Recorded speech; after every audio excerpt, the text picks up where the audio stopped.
This is Kessben 93.3 FM, a new wave of excellence in Channel 364 go to call up now. A babonte, two friendlies and three a D enemy, and I feel also better other players be and so I can. General, I think so. They can make a very important point to be said. Squad they are droppy close to 95% on the Kata, and obviously me agree with all. But I think any late sempony for Bessa, so I reconsider certain decisions. If I'm who team shape against Nicaragua and Brazil and catch, but first of all, we show you players in the it's quite unfortunate. I finished this season. You can't want to be present in minutes in this, but since he's key part of the squad now, by it's a haku 3 games, but two breaking it down at 26 minutes.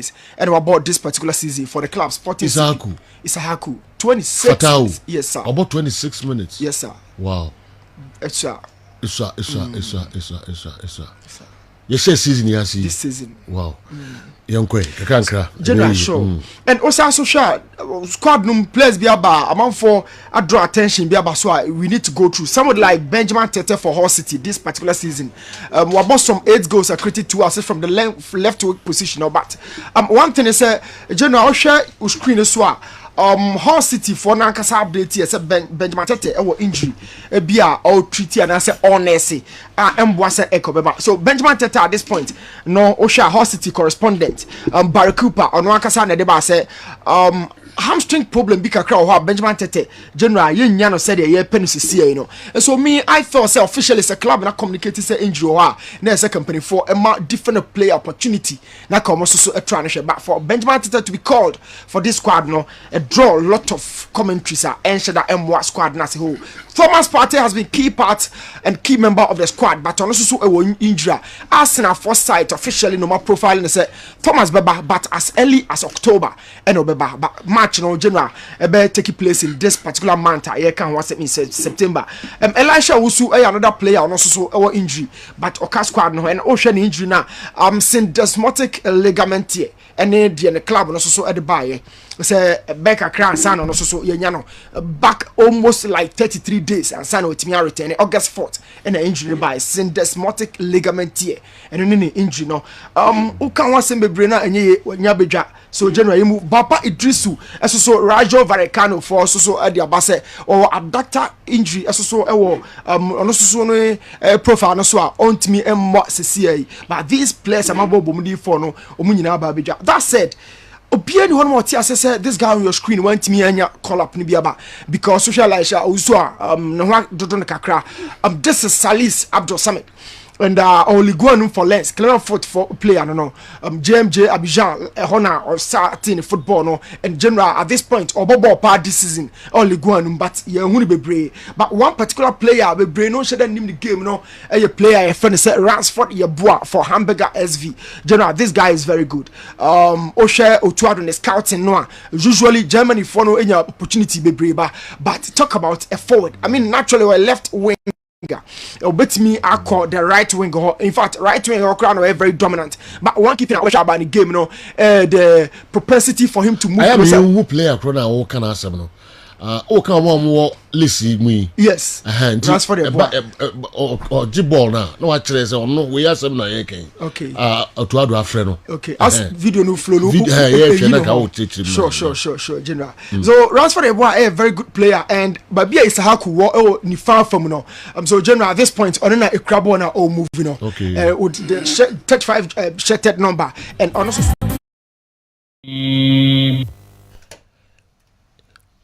Wala ya wada imamu nyina chi eba Midfield action Kessben 93.3 live Kessben television live ewo enkrai ene potem hosu enyina Kessben 92.9 Pajon sabaka live enso wo Go TV channel near 173 unsaka live ewo DSTV channel no 364 babia Facebook YouTube Usa ebeka Kessben television imobi akwa baba enna no pay program is o machi na yenhwe de ababo no de bremo enna epege mbepem ne anopay ede enna yede bremo Montana de Tony atrase ede mano ni nsam no breyen or the boxing sensem kakra ebeba Deontay Wilder akasa or the nsem bia tudwa ede afa Tyson Fury ehon ni mienu ensem bi Tony edi ebebrain yebeko US Open then so ekoso enyasem ketu akra do semi-final stage ehifo na qualify amoko semi-final Francis Tiafo Americani na Rublev Ochano as the first American in 16 years Bema will qualify or final for no Francis Tiafo Sanso and the teenager from Spain Alcaraz also qualify also echo a year semi-final Ocha Yannick Sinner 5 hours Dino Court no so na nyasem kitu akra we eni nsema hodo pi na ebabo no de bremo sanso na enra Champions League games ahodo koso ewo Europe na emunsam edoso papa ni na nso ye de bremo Lewandowski Robert hat-trick Emma Barcelona sanso na lawyer Kwame Buafo ni Liverpool lawyer that say menti onka wampa nka mati ne biba anadwo suom ne biba numre ne biba say enra lawyer manti onka Liverpool 4 ena omokojiye ewo Diego Armando Maradona Stadium or Iowa Naples 4-1 and Napoli na Tony Abrantie Victor Osimhen hey oyagudo more than Papa. Oh yeah, or complete striker. Or complete striker. Enra zero sit ha Liverpool no na nyasa gitu. When prayer enra no you fully fit. Yeah. Senko fully fit pa. Yeah. Ka Liverpool omo drink goals. Yeah. Na yes Joe Gomez on Virgil van Dijk. Omo ball to say nkwada kits sanko fu remu nyawa ade omo beka fa ho na nseme bebe na pandits ndi atodwa e dey afasa games ya e course Graham Potter say our Chelsea coach anisa ye ka say emu nseme bebe enso ye dey abebremo e wodwumadi yi eso na nipane pi enso a chechro madwen e dey afa Thomas Tuchel sakia eye Todd Bowley Osaki ni eho eni munsem pi enso ewa ha yebeba fie nya behwe de bekoso enso ewo fie of course World Cups ahodo Awal Mohammed osi ene obehwe baby kakra ye opponents ene omo eboy enso strength the ba World Cups ahodo no de atoto ye opponents ye no omo kwakọ boss sisi ewo kata no omo so strength kakra obehwa se nkakra na fie di ene ho enso adwuma marijata enso ba betrase na ordinary dia no enso abreye clubs ahodo ewo omamu enso ebobo omo ho the weekend and Premier League no Betpower Premier League no enso shase na preparations ahodo a clubs no ni nsema ahodo free FA asoye ni ade nyina no kwa Mickey Checheku ba betrase na odi nso abreye enna match Kessben ko Tony na wo abrankase Dr. Kwame Chei ni stadium ho Betem United omo any Nations FC na FKK emu sempi ye cameras no ho enso ye de ebebrem Kumasi Asante Kotoko Nyankopon aduma adwada ena omo ne Kadiogo de betai so dendenden ewo Benin na enano pay no so do mani kire Benin omo eko by road emu nsem ne ade nyina enso ye de ehonsem bebrem players bi antimi anko bi wanya na dienti na omo antimi anko well Tony Montana Godfather aka Fasos nene ntemrata me ko Montana na yeah me that's Godfather okay but say we come bia tao adwom hey say omo kakra atwani gra momo jisu kakra and me ba control for tao eja tao so view bia say enye me din no do da din say bia na obi ka tao asem ani kwa asem ko jema set e dia sha se bebe I don't feel say omo pe ba na abeka so just say me come dia kirewa kabun say yes to sota onu muntem na oh here that's a jeje wonu ba be create problem in the ajata ho ma be mra ho na ta ho ka sen na para se ketwa no face out Tony na yemri Okay. Godfather Medase. All right. Enti so obiya nyane de ba. I say friend say Marijata. What is our friend akokuno? Eja kokuno. Today you go so obetrans no push me a eno so ntiti mu e ho. Say also what oja go for how. Also oja go for how. So untum fo bia sem mabiem. Penifo ne makasa. Penifo me no akasa. Hey, tao ya gwe.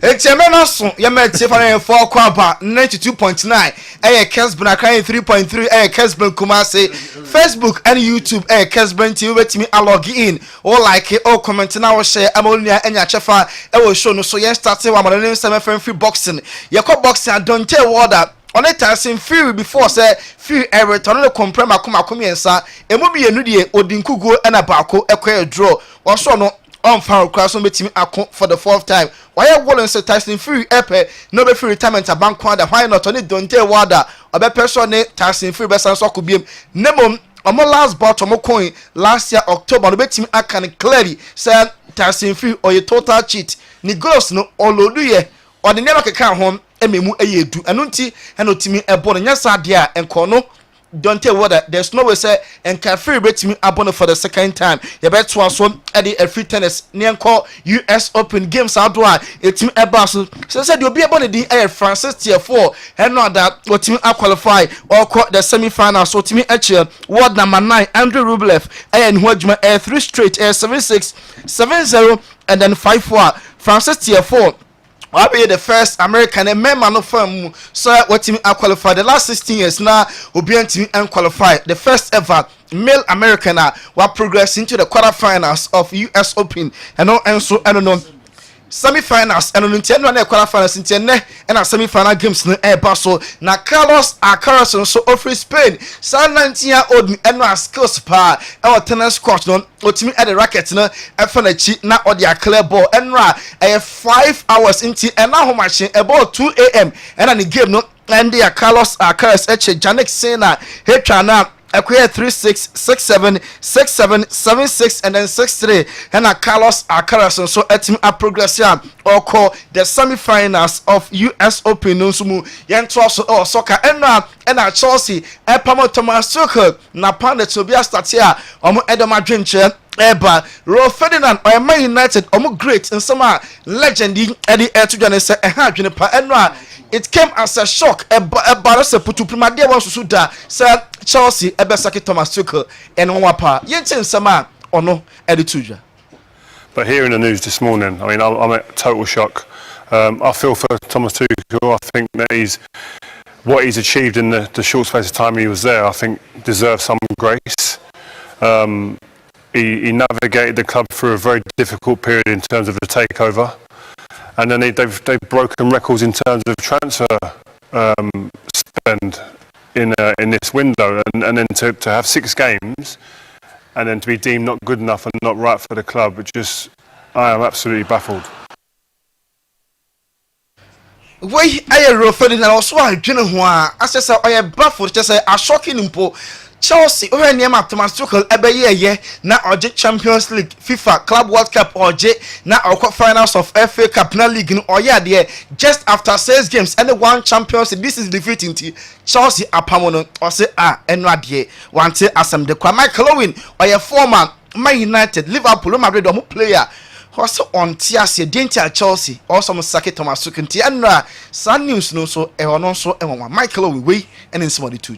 Yeah, exactly what the lads say, really. Quite strange timing. I thought he'd get more grace. As Robbie says, the transfers and the amount they've spent, I know Robbie mentions, is it been coming from above, but who is above? I mean, the likes of Peter Cech has left the club, and a lot of people around that sort of, that area of the club has left. So it leads you to believe it can only be the new owner. And would he have the understanding of the game to be signing these? Somebody must be in his ear. So very strange situation. I thought he was really brilliant when he first came to the club. I was taken by him. I thought he's going to be a real success. Well, he was. Sad to see. He was a success, wasn't he? I saw an interview with him from a we Michael Owen Enra BT Sports and ordinary juncture Barca Thomas Tuchel Henry Chelsea and the party with not just Ojina Hua on Tiasie Nemum Ojidi pass say window a lot na Chelsea spend the now after season some one the one will form now Champions League so a team elusu to Emino a count in the Chelsea it's me opponent Enra de Barca strange news to him.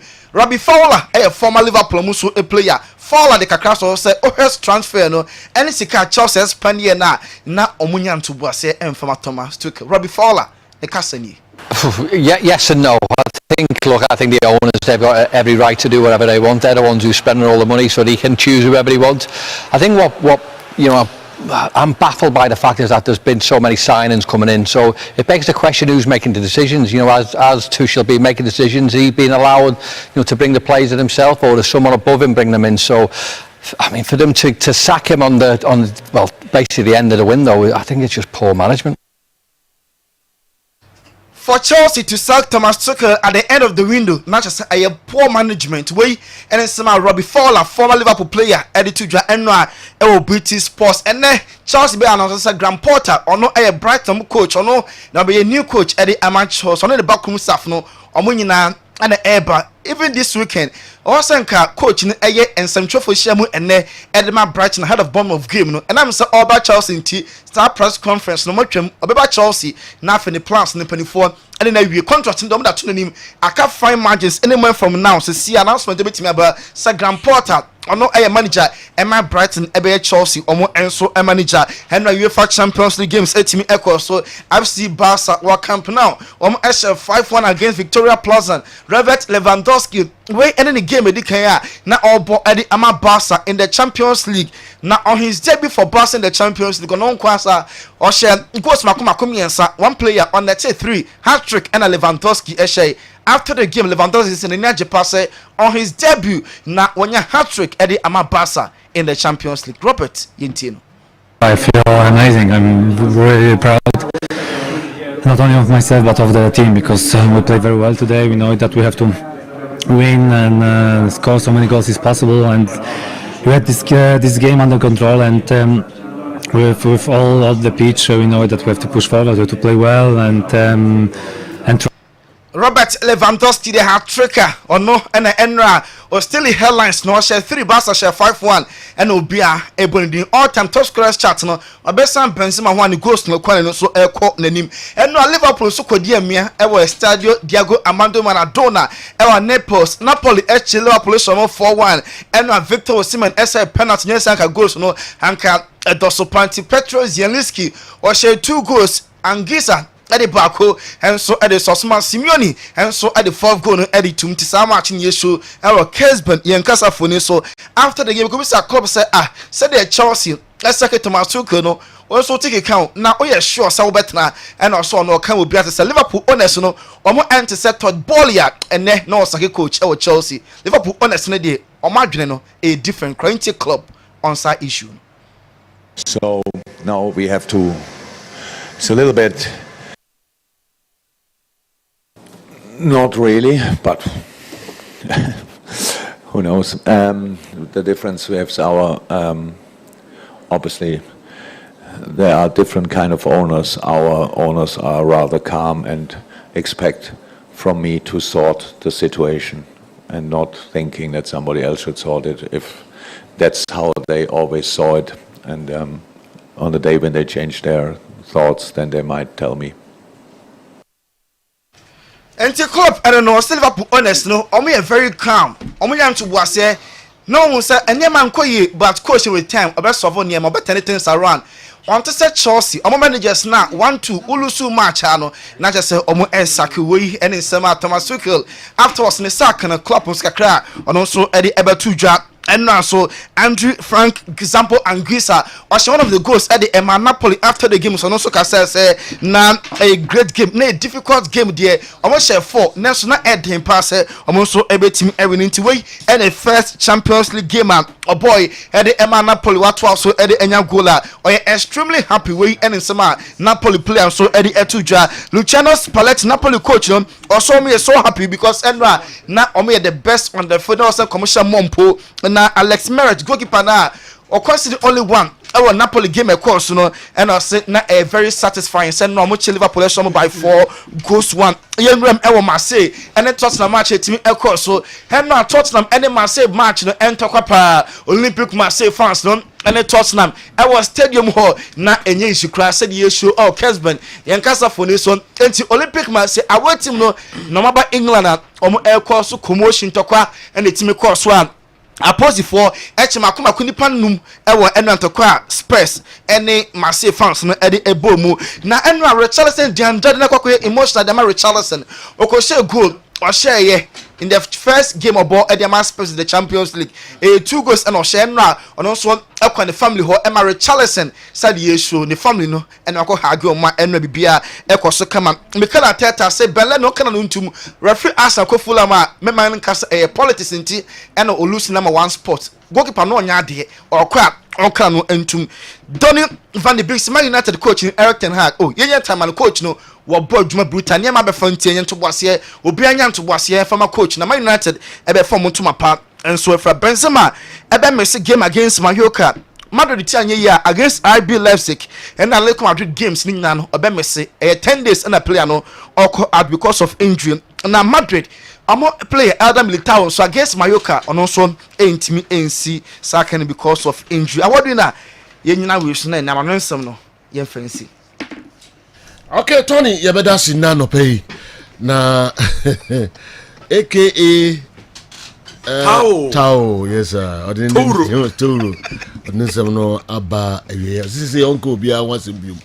Enti news you bia mon famre me direct. Straight direct. Yeah.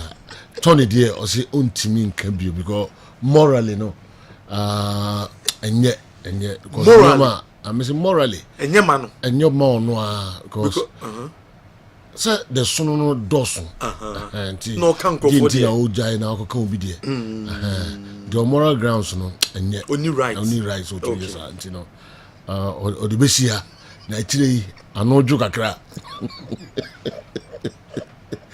Okay, messages no by 0551599933 0551599933 Mumfa mo messages no emra na yenhwem kakra emfa mama na mbese mama ye hyase na discussions ne koso na mo the messages na aba based on discussions na ye no.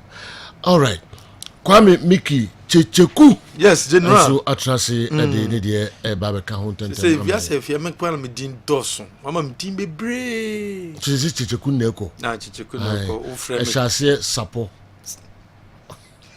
Okay. Oh, me kai sapo. Uzu ye man nka wo ye sapo. Just uzu ze ma di dware. Me sapo. You know the number bia. Who didn't go careful? I don't know. Oh, young quay. Well, Ronaldo Virginia Daromenti ko Facebook. Sabre wudi ko Facebook na twen ande betena se ene na betena se ne Newton e be foreign news no ba sabre ko Facebook. Oko Facebook a Kessben television on Facebook what the share program no o share program na no like a program no sabe ye ba be che 30 cedis airtime 30 cedis momo ye de ba be che o pe 30 cedis na airtime anase momo a Ronaldo Virginia Daromenti ene ye de che and the picture of the day why ana ye de no air to so no why and that television so uko Facebook and mara wo hunie wo like page no na wa share na for odi oni pakodi no ato into picture of the day Ronaldo na see amfancho 30 Ghana cedis why and the picture ye dey ato Kessben television so no me di dwa me wia oni pakro no ye dey ni din enso ebetu dwa classic ointment ointment papa we use classic ointment na ebeye ni peduanuma adwuma e dia mam wo bi adwi bankrosa pimples egu anim eyam ekoro na toto ho a classic ointment and we so you see pompo na bawo classic ointment anasem koko na how the classic ointment ni bi na fetua apart from no wo bi a empo babesia nyeme fite bi frifri wase oba use classic ointment tibi na fasha ho ebe stop ni nyina e de amount classic ointment and your ointment papa tobi na fakoto efie first aid box no mu na nya so mfaso any drug store chemical shop bia no obenya classic ointment ni bi enso atom T74 eye duro wonum T74 do bia any viral infection disease any bacterial infection disease so ni peduamu bia no T74 ebekwa akoyie firi ho de amount na T74 ko ni pedue ni ma o kidney problem no o liver problem no o lungs problem no ebeye mu adwuma enso de amount na aboa ama ho etima to we obi a wo heart problem bi num T74 and so any chronic disease bia num T74 wo to T74 na akonoma di kan frɛ yɛn na yɛn no nkyerɛ mu akwa betima faso na ma no maduro no ope bi so ta number we na abɛfrɛ 0244 202 239 0244 202 239 0551 555933 0551 555933 T74 de eye dropa numbiko ni peduanumu nenko yo ni peduanuma juma emfamao miski choco 3 in 1 miski choco 3 in 1 dionya ene pano dionya any pastry bia anything sane so wo hia milk awom wo hia sugar awom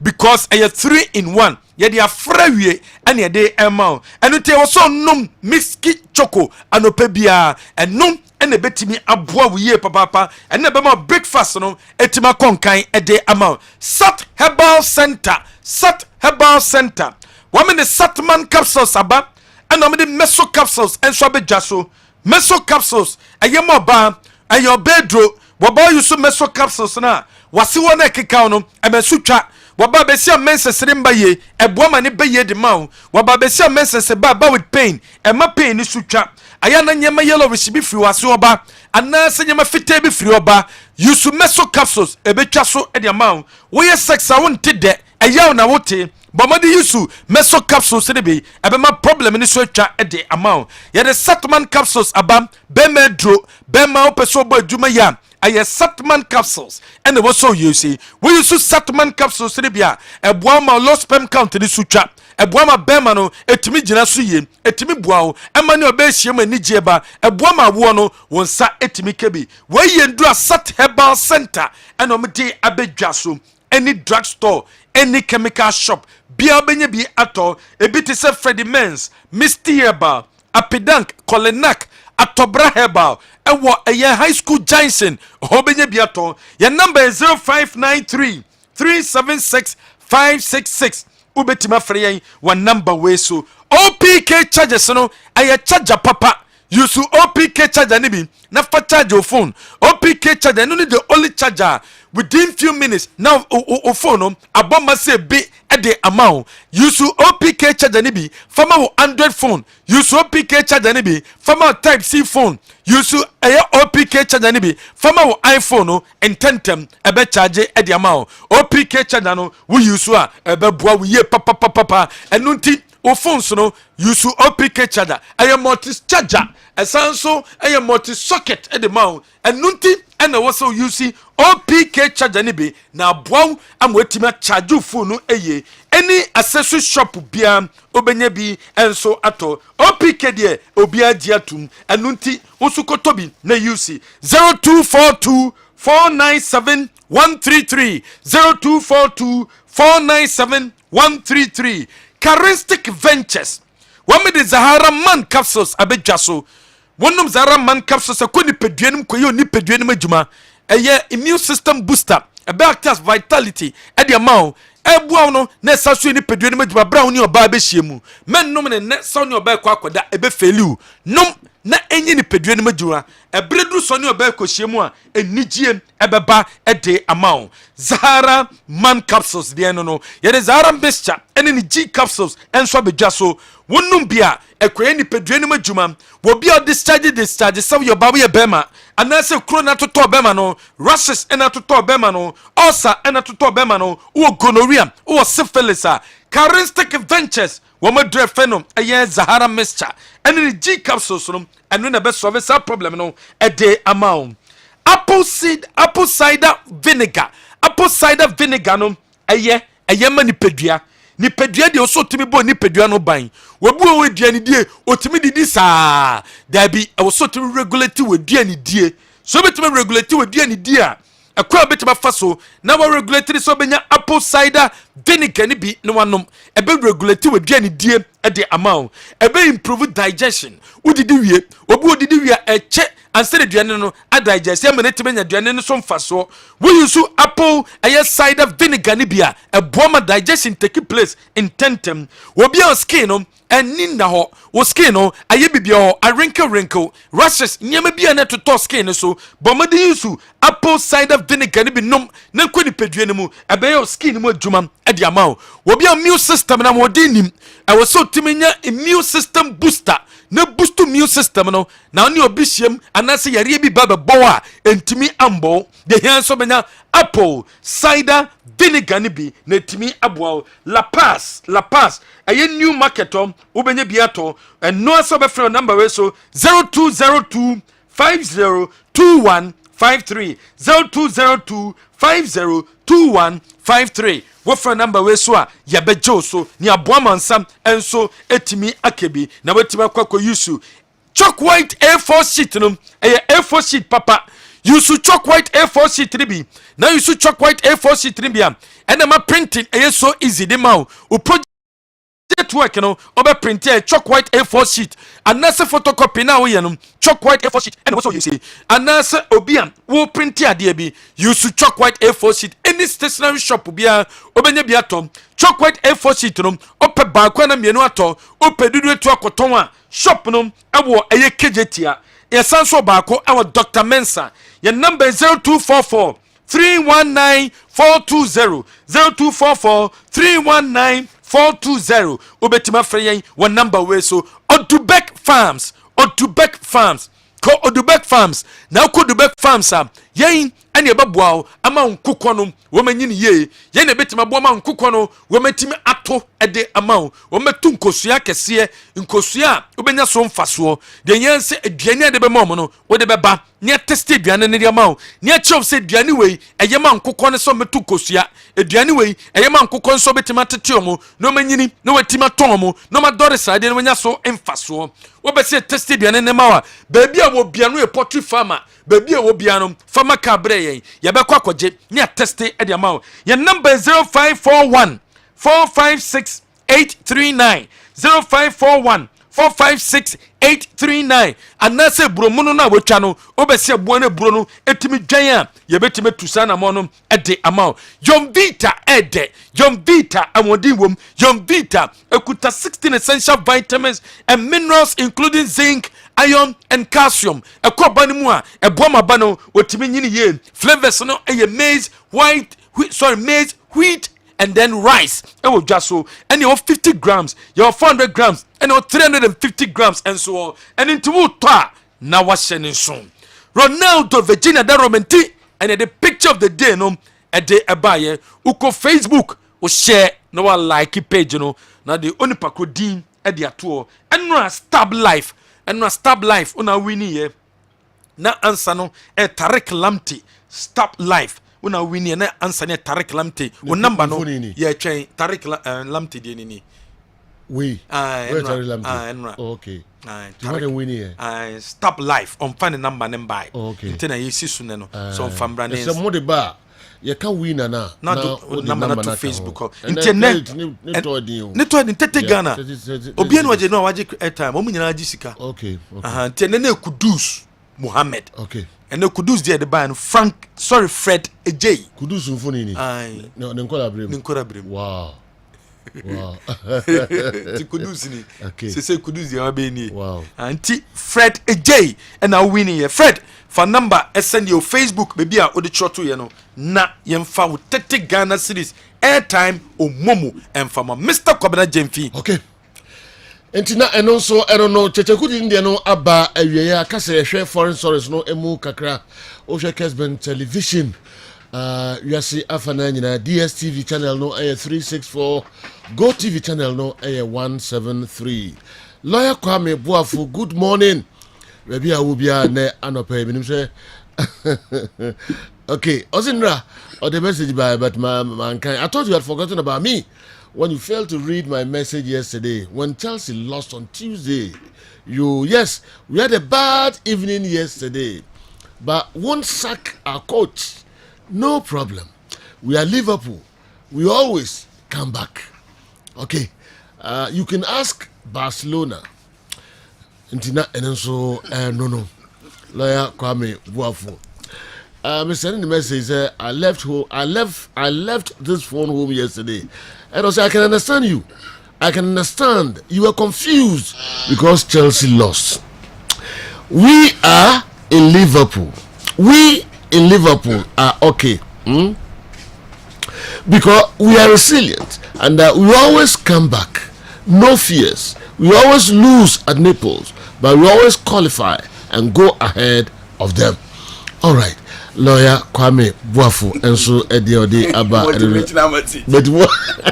Motivational message. Indeed. Motivational message from Lawyer Kwame Buafo. Yes. And the fellow Liverpudlians. So mo da fem. Ya twi mo ase na nso bema. Yes. Ori ase na nyina wi ya. I don't know. Okay, kakre bi na yenshase.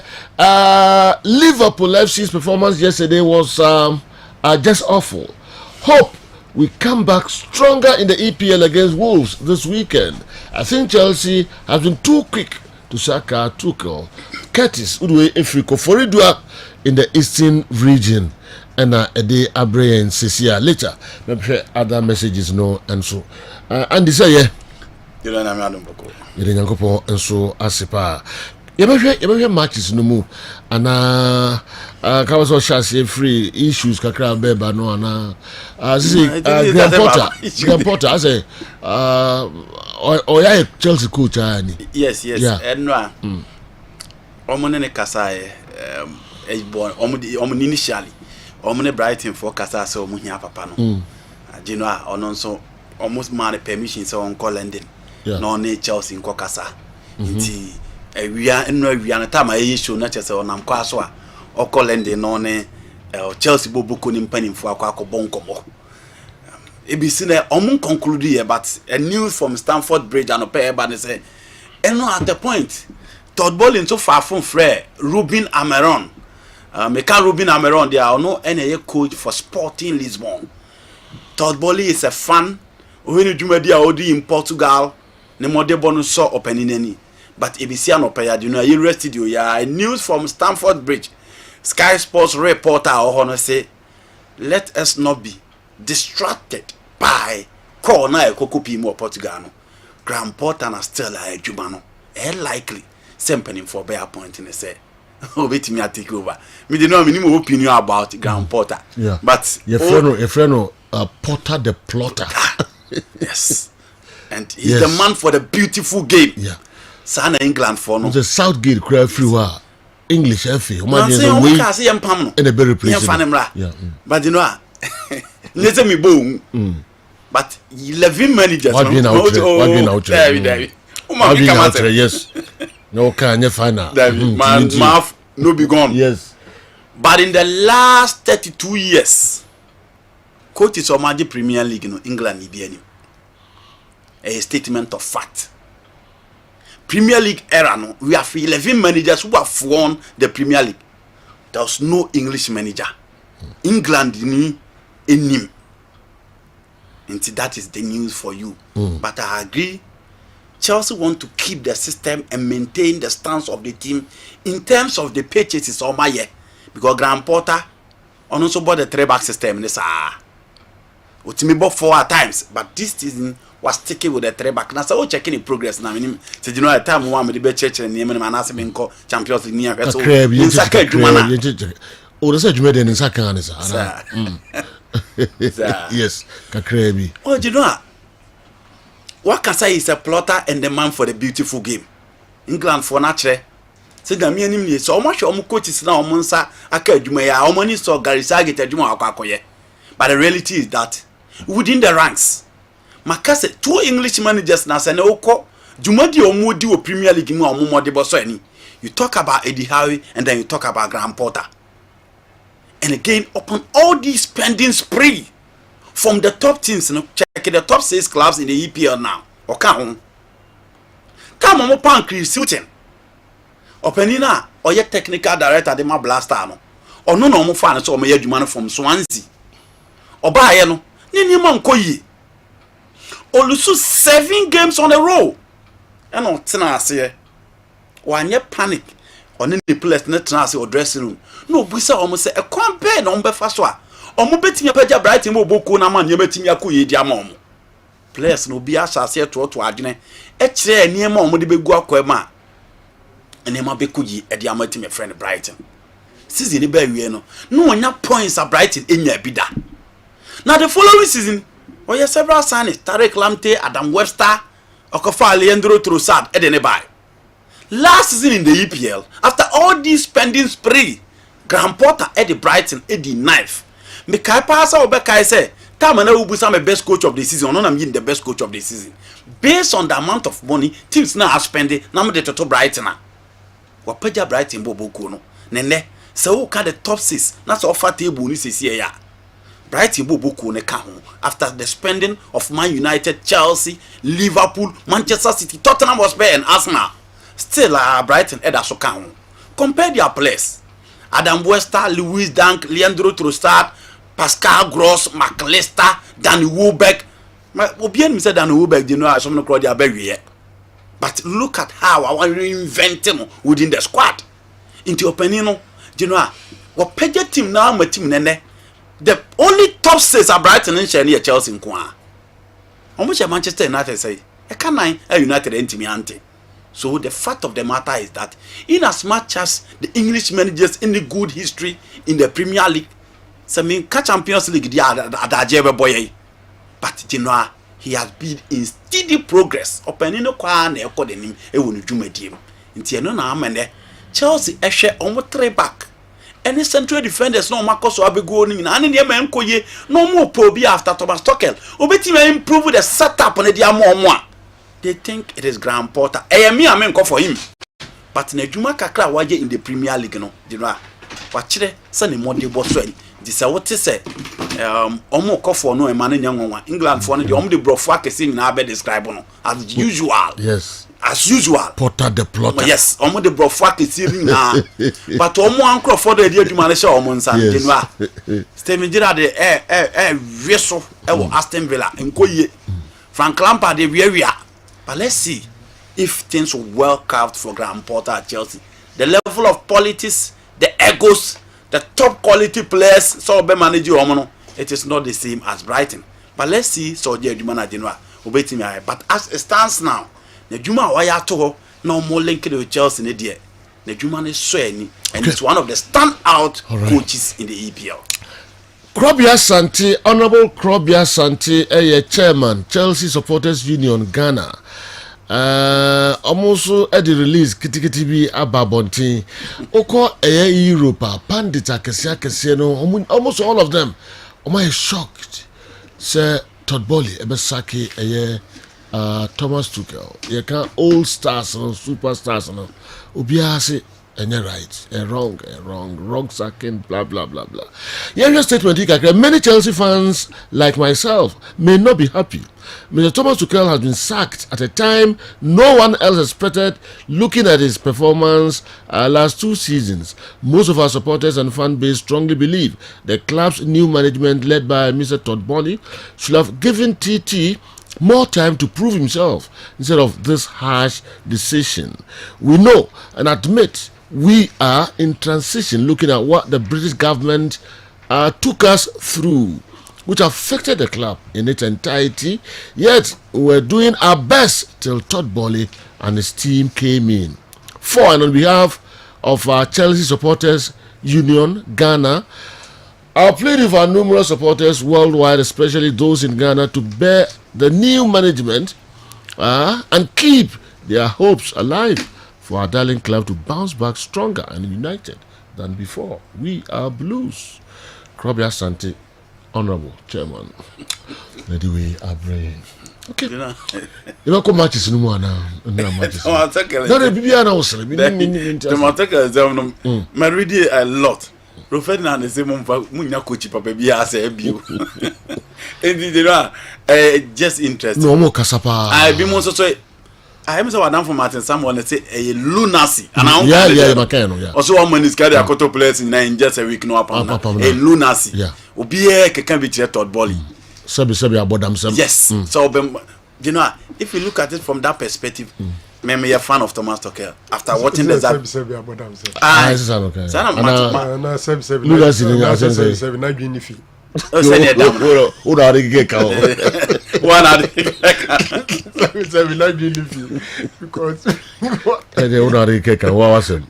Maybe a fan of Tuchel, but after watching the Zagreb game, I mean, to me defended the view because I watch a one-dimensional game.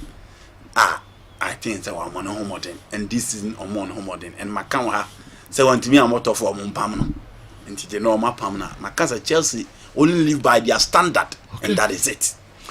And it was a proper training sessions. Diego Armando Maradona Stadium, Liverpool at Napoli. You know, I tell Busa about surprises. I tell you game Simo. No cranium Yamianim Napoli for ne peja by. And almost die in the Champions League after the era of Hugo Campanero, Edison Cavani, Marek Hamsik, Molevo ni Koko die. Lorenzo Senya Musa Peja Mumbio at the Benny Mukakra. But after the run of 60 and Real Madrid for Neti Amono, name Fabio so Musa copy mu Europa. So we share this season. Luciano Spalletti a year Juma. Na year Juma. Un expect to send Nanka Beswa Bantentem say ya. It didn't make us. Meaning said the Liverpoolians are quick to say so almost several players are prepare. Good. But so Napoli team now, it is a Napoli team without their goalkeeper David Ospina last season no. This is a Napoli team without Kalidou Koulibaly. This is a Napoli team without Tanguy Ndombele. And I'm saying about be shameful for man metimi akoyedi amomo. We a Napoli team without Fabian Ruiz. We a Napoli team without Dries Mertens. We a Napoli team without Lorenzo Insigne. Enti ka Liverpool ewuro mu ne de na chese genu ankato. Obi anu sen ka Liverpool koyo onwo adjuma. Obi say in recent times in the EPL Liverpool so more de boni nso ani. But when it comes to the Champions League, one team I was shown time and again say even the domestic form anya owurami in the Champions League and body boss so no you are talking about a team called Liverpool. But you know, yes, in social one ye. Jurgen Klopp no, it was terrible, especially the way they defend. And a lot of people are asking questions why a man call you infamous. In this situation, it could be a factor. But the reality is that so which Liverpool team now, the individuals no more depending on them within the setup. No? All those individuals are deep in form. It is I had a form of Virgil van Dijk. And Konya Vito Osimhen edit the defense of Liverpool efforts no me who be a complete tormentor. The movement was just insane. Now oba left and now oba right and now Brown or Mobre.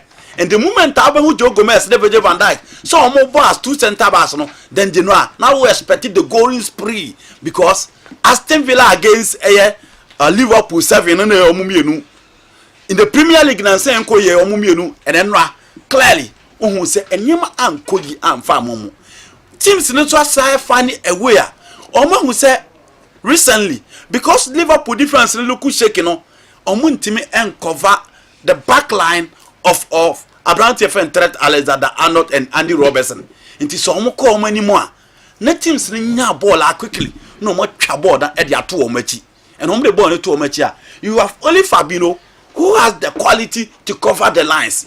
And the pace, the tricky of the Napoli team, no, it was difficult to stop. Until no Abrante Fede Marshal Politano there, a Jumano or born and wired thing, and Vito Osimhen. You know, this level of striking. Almost Lewandowski Mbobo goes, Ellen Holland Mbobo goes, Kalele Mbappe Mbobo goes, Karim Benzema Mbobo Bonatria Sabo goes.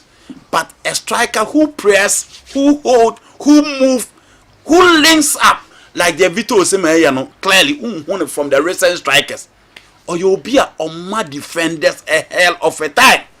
Now, o make sure someone could the defenders no or be press or more copies on Belusubono. Now Chipon now who do up to link up with other attackers very well.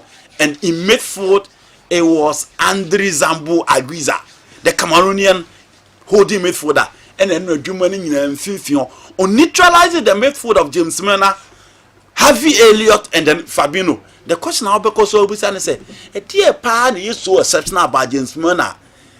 Liverpool crisis must still the coach continue to depend on him in midfield. Thiago Alcantara by the life about middle hall. Luis Diaz so bibi to keep Liverpool in the game. But once again, Liverpool the Napoli defense na baso Mario Rue, one who Abeka say, why Emre, one who Abeka to because after his side you take over no, on one boss, but on Salah is very quiet throughout. Salah is struggling after Sadio Mane. Salah is not scoring after Sadio Mane. And you know that only idea you who Diego Armando Maradona Sports Stadium. In Timberland there, so I follow Muso well expectation is say that here. The only positive I have from their team was Andrew Onana. Okipu in the game and the level of embarrassment now by a funny day bro or stop a lot. Into Inter funny there. With all this material they continue to struggle in Europe. Simeone Inzaghi need so much experience when it comes to Europe. But Genoa and Leroy send the Monso Babe training kakra or San Siro. And after the first goal, you need to watch the second goal as well. A crumb of fast Inter defenders in the frame and Sana the Ambrosio Sade Bonoa Airsen Hono really tells you how Inter Milan team no need so much confidence when it comes to the European games and Genoa. And Simeone Inzaghi once again. He was meeting another young coach on only so much experience in Europe in the shape of Junior Nagelsmann. But Junior Nagelsmann called in a fast one. Team I find Inter Milan and me and find any to do. But the positive side of their game, they say, Abrante I find Andrew Onana today. Some man or more opportunities are. The handle of it, Eda Pumaya to Papa, he can do better. Elsewhere at the Stadium New Camp, the Spotify Camp New. The last time on a Champions League almost be no na Genoa it was a game I know money so mo bet me at Benfica but you in a game now 0-0 inti this time there's life and there's hope in Barcelona inti their first game against Victoria Plaza and then some group the team the two big teams na na ebo San Siro no inti wo hwe how Barca ebe the signal to other opponents in so maba and they are back with a fold and you know look at the performance yesterday.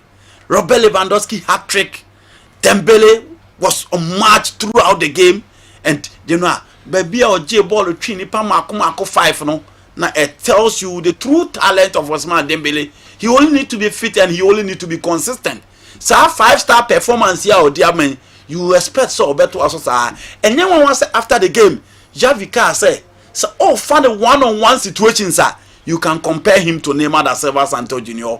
It was a 5-star performance from FC Barcelona and Genoa. On match there, said they are back. A lot of options. Energy Vidanity, midfield was the same. Yimom Kakra, Frankesi by in the absence of Sergio Busquets and Yuma Frankesi so ever boy crown his performance with a goal and you give it to Barcelona for that 5-star performance. Only hope and life about Stadium Nou Camp. Tottenham Hotspur and so able against Olympique Marseille. Now ya can say so share Antonio Conte in Europa. Ya na more de bono of fem.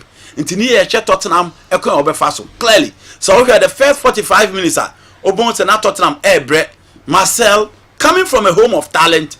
Almost was certain materials omunidi babo no de omunimbo and no obi ehwe say the besi yako. Conte struggled throughout until red card nearby and red card nearby no.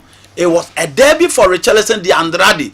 All her say the fair derby the Champions League robetim aye bibi because Nabusian phone na e was stadium and you know true to his words onya praise for Tottenham Hotspur inti enya won say a pon game no na on ne papa ne mama was dancing na branch and share tears of joy because ose na opeda obesi akan e was the Champions League no making the derby and to make your derby and crown with 2 goals no actually more the bonne say the city inti Antonio Conte the charges na there their first game in the Champions League.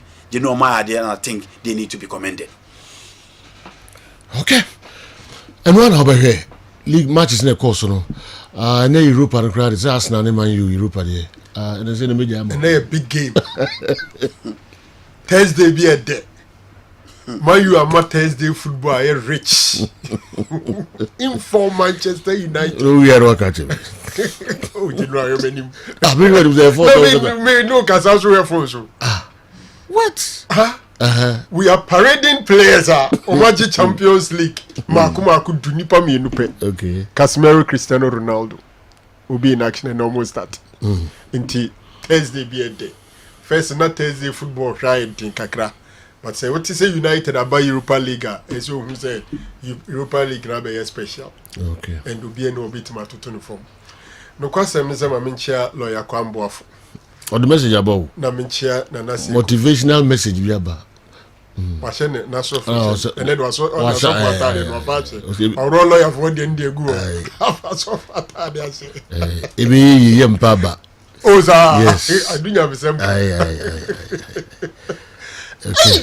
C'est du gofona chen gofonu. Yeah, ma bro papa. When you ma bro mo. Nebi Bo Van Dijk, nebi Bo Po, nebi Alisson save penalty. Chelsea bread here, but obinum so bread papa. But seriously, Lubisa say Jurgen Klopp is at post, but Tuchel ko. League no Chelsea in Liverpool how was through. Chelsea was through. Yeah. It's in Liverpool. Liverpool have 7 through. But omo share Liverpool no say bi omo address. Omo share Chelsea ni dia. Wo mo kira kwan ya. O break akra. Oh, say Dynamo Zagreb. Omo yene. Do a because here omo grab break akra and san. But general, it was one of the nights in football. First 45 minutes and it was terrible. Terango is also an international club I still at post. Oh no, club at post need the general. No team. Any bit Masake club at this time. Also the owners different from Chelsea owners. No team, Franco. The team makers Chelsea and Chelsea want to the team makers and say, "A dear club I am a Liverpool." No. Want to mean fat Tuchel toto. Within a short time, no. Andy Nyabetre, the team. Liverpool are caught 30 years without Premier League title. Upako head club the first 11 or the boy. Wa building Liverpool no ama team na be ya kono FFF kesiye. The why ama Liverpool no. Tuchel 100 games per body ama Chelsea and many baby are. I disagree. Yeah, you may disagree. But what I'm saying is that Jurgen Klopp has built a formidable, attractive Liverpool side. And for a team and no league, Maku do more trade. The ordinary chino be 8 or so. 9. Now what me a bit sign work 20. Now taking it 30 years. Managers and players have come and go. They couldn't do it. Now club the yes will be a builder here and or the bombaji you. Or builder here and or the be winning here. And but Champions League finals here and there. So Klopp is a special person in the history of Liverpool. And it's not easy sacking such a person. Until I even think that after these results, they will still not think about sacking him, but they be taking some few results. Clearly, Liverpool team now building, you know. A drew the peak, a bathroom.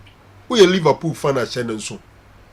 Liverpool team now club building and they call Champions League, SRDG League, you know. They are not going to be better. A sinitrasi. How to me rebuilding is extremely important. Because the Trent Alexander are not new.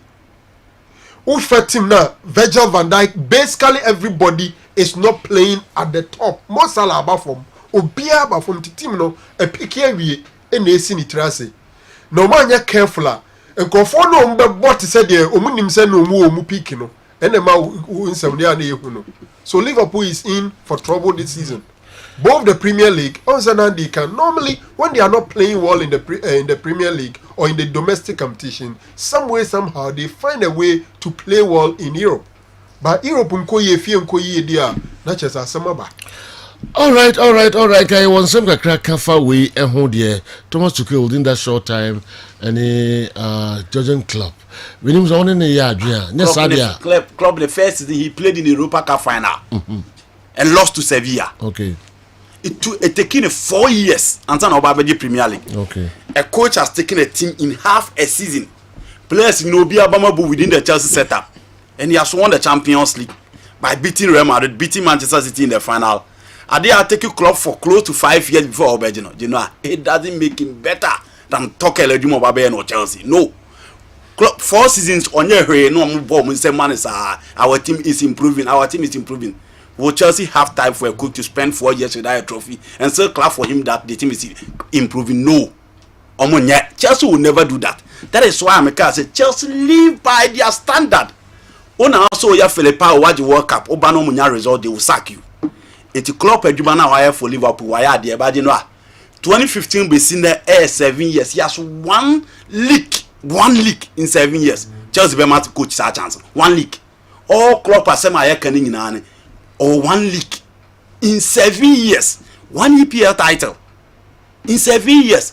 1 Champions League in 7 years. Thomas Tuchel they how many years they achieve 1 Champions League?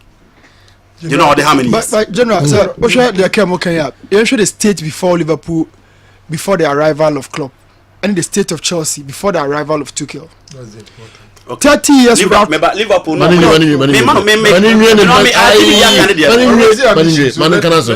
money the position of Liverpool. First of all, signings are Klopp, signing Liverpool after the move out of Liverpool, in that same tunnel. To say the Pep Guardiola aya of Man City, we're making sure that there is a particular player be fitting into that style. They will continue in that trend. So we share 30 years of more without title now. General, a more duo. Since 7 years now they compare 1 EPL title. No, only because 7 years back up. No, they went for 30 without sad the same back on. And this manager has brought the club back. Now you shouldn't forget that they sacked their own legend in Kenny Dalglish. The fact Chelsea are a culture of sacking managers. No one to even compare Liverpool. Say a Liverpool Chelsea are sacking no club will be our culture. Madrid also something so. Madrid anytime man cry, but they are now attuning their style to cry. Kamavingamo, Chouameni, they are now doing it. So sometimes you look at the situation, how you can adjust. Liverpool went off without this title no, for 30 years. 10 years is army and some.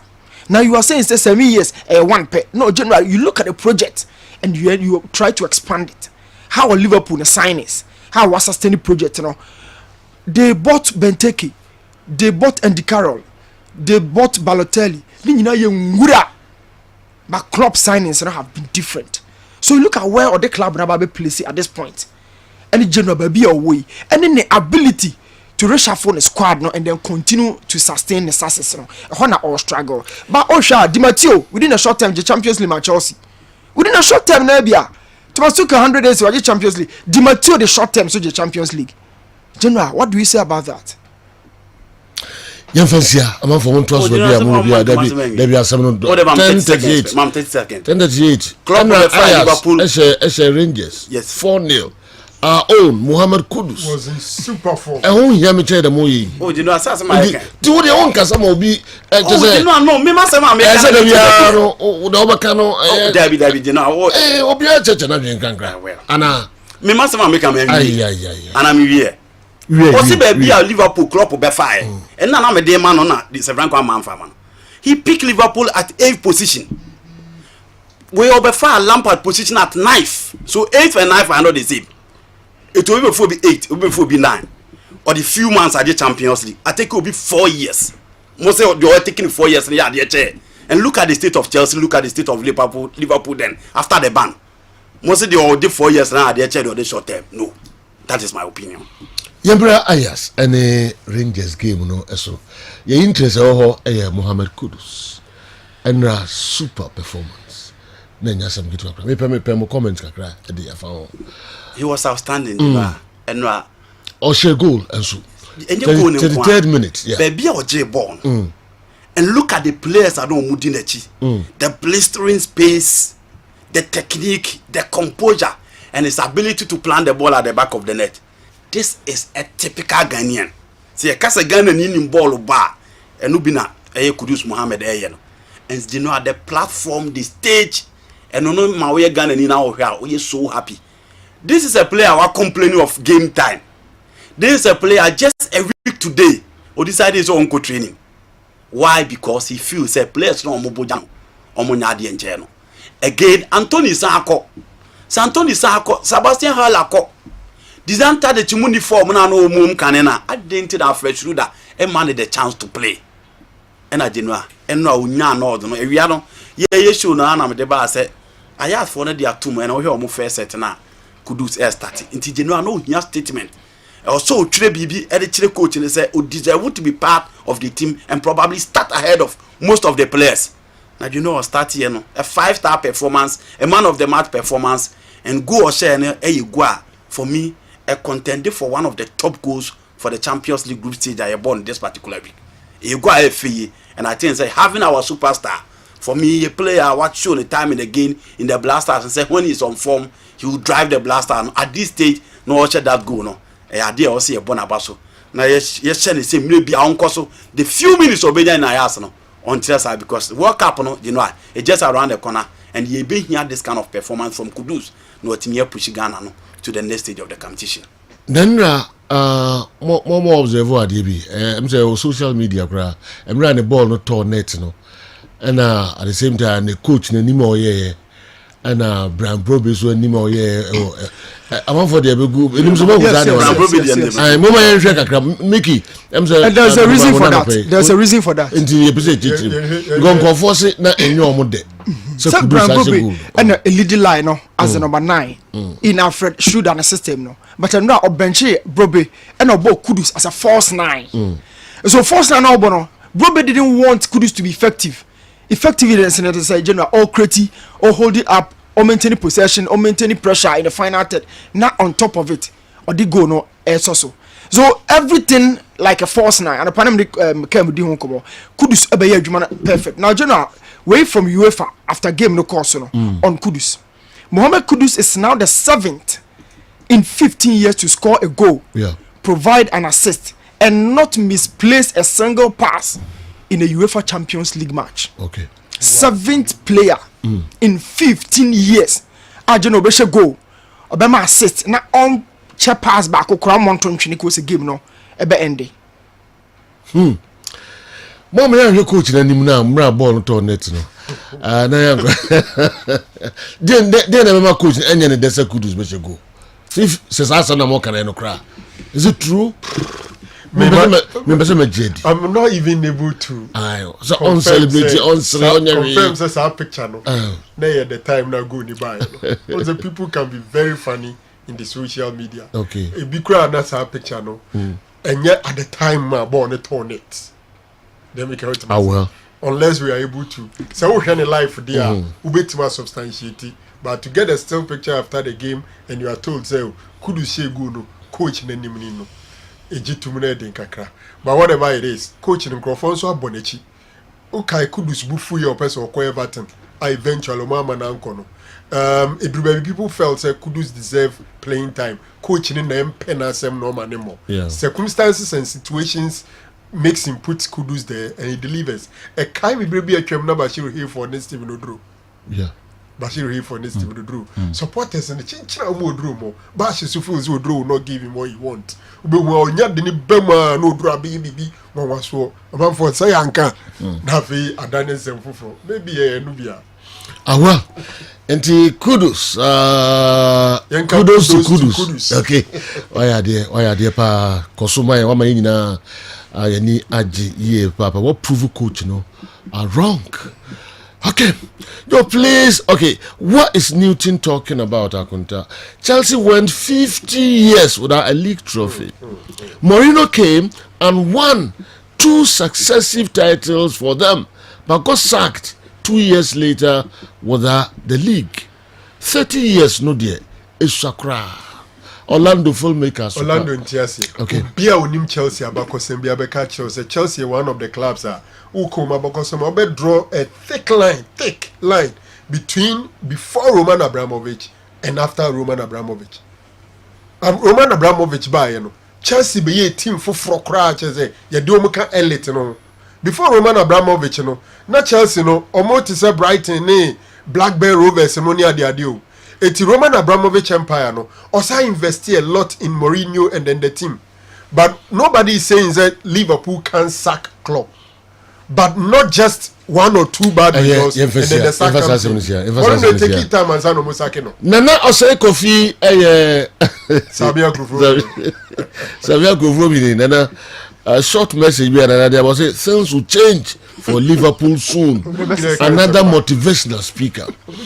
Yes. Nana Osei Kofi say lawyer come wafu my motivational speakers. And I'm mutufu mushi cry. Dina and so I don't know why not. Sabi I can cry when you're 70, 75 grand. So I'm say obey years and yes. All right. Marinata General Oba Konya no pay. Let me add my weekend we league started. Okay. Domestic league Now stakeholders General Bia or Babia as I say reminding us to the kind of job as I say. And now I'll be talking about the referees. The things they got it so wrong last season. Okay. It's so more a bomb home. Sometimes who position no, but be a lines in the general, never be a center referee. There's no communication. Sometimes to bend the power, but the idea behind the decision now we're taking and it cut across all clubs. Okay, nice. Those incidents are referee no say young koso. Nice. Referee also young koso. I'll go through that general. Okay. Bolasi anyway every Washington, Kaswa, Greater Accra region and Ababolasi was kudus is great. Na and so no Makwa wal Muhammad wo na ya hwedo no so de by Marijata so no makokono. Yeah, about to be na I could make ho. Okay. Na come on. I'm saying I'm from your advert to her. Okay. Na come on. The whole can they said they were na aduane no. Yeah. Make live akokono. Make akokono mo. Yeah, no, you say.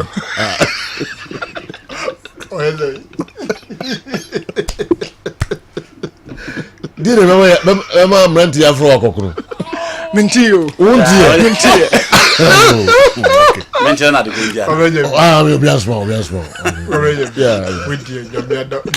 Yeah. Untanya sa papa. Okay. Dan kem fa se min si. Okay. Adaruma. Chama so Mranti chama na akokono Mentio. Mentio. Unti. Okay. Unya dindrao. Minya hono mfra wa ubiso mza de no mfra umtechu. Unte se. Obi afacha wo search. I don't see na city Obi afacha wo search. Na mente di ne ka bi bawa. Do pacha enya aka ho. Yeah. Ba akokono de. Say say no mo kan de yeah because me number be free ba. Okay. Good evening. Ba mi o ma chem mu so pese mi. Sa ene hu hia ye ntwa so kra.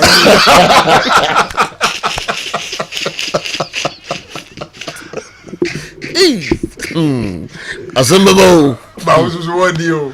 Ni pa ba ko sapo. O tawo. Akokono. Ni nyina na de papa. Ni nyina de hu pa sapo. Sapo ndia sapo ndia. Miki. Ai. Peso ema sapo. Okay. Awa. Sergio. Uko school sorry, about 30 minutes ago, na kotoko draw from border no. Oh, Omo Flow. Yeah, Omo draw. Okay. They are going through the formalities to cross the border. Nice one. We'll keep people updated along the line. Oh, okay. Yo, na and so no. Mame Amasewa, Madam Amasewa, Inspector Linda Kusi Ampofo.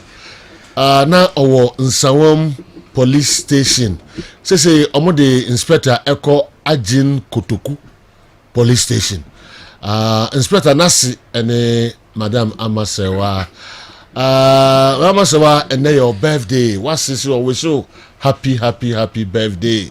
Nako for onshira wo bantuma na wo bantuma BA 62. Na misha onyo kese na onkoso mo ahoden ene nkwatintin da we na wase Linda e de bro. Awa Sergio. And also be him. And no school here from say awa na me did also. Sir. E do so papa. E bi ni dey Buria. Na me be pay by force. Kasa be. Barrier na me be ka. Na o ka Buria. Okay. Na ko edi. We JJ no. Okay. Sit Augustine say o ka. Okay, o ka barrier ko ka Buria. Na me ya bodia mama be pay by force. Wow. Basa obobo so na stay we barrier. Buria. Okay. The una alaba nti. Okay, I see. Yeah, ti. Any dey here bi o. Okay, na JHS no mu friend Kulibali. Na me from Kulibali. na your Mali player be me penance mita boni. Ah okay na because also bobo so good. No mo frame Koulibaly. All right. Odin the doso. We am for 2 years then. Oh. Okay. The Buria. Yeah, now they banana play. So tell him. So Joe. Yeah. And no argument didn't price here. Yeah. Wabra ye compare Ghana squads and Makoko World Cup. But say Joe, say what share World Cup tournament ya kuko nyina.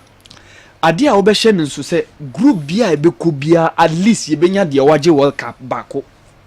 Eda. In 2006 yenya Italy a waje bida. In 2010 yenya Germany a waje bida.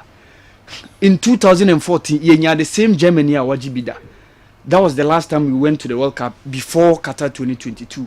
Uruguay wajibida. Sejo means na mebeka. Meka se way the toughest of the groups are here enter the World Cup no. Vis-a-vis the weakest of the squad or they compare previous tournaments ya kokona. Sejo 2006 near Italy, near Czech Republic, near USA. Yes, Italy was a top-notch team at that time. Czech Republic were the second FIFA ranked team or FIFA Kokala rankings that be taba every month be na US. So you Czech Republic came with Karel Brackner, one of the most top coaches what born homoding. But say you squads now mo one. And they compare the squads they buy no. Team ana o Jaroslav Plasil, Peter Cech then time no Freestad René about Chelsea. Galasek, Grigera from Ajax later be moved to Juventus. Pavel Nedved, no Tiba from there, but he was a top-notch player. Nobody needs any introduction about Karel Poborski. She Yankola, she Thomas Rosiski. Say yo, Oko USA, Bruce Arena can send before say Babebo World Cup no. Or say, or ye assured of at least 3 points, and that was that game against Ghana. Only say at least Obeluzu against Czech, Obeluzu against Italy, but Ghana DNA sure bet Obe winning.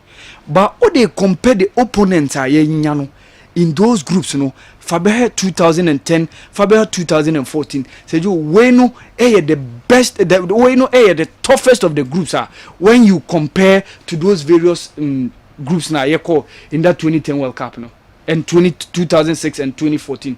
Say you who has a team like Korea.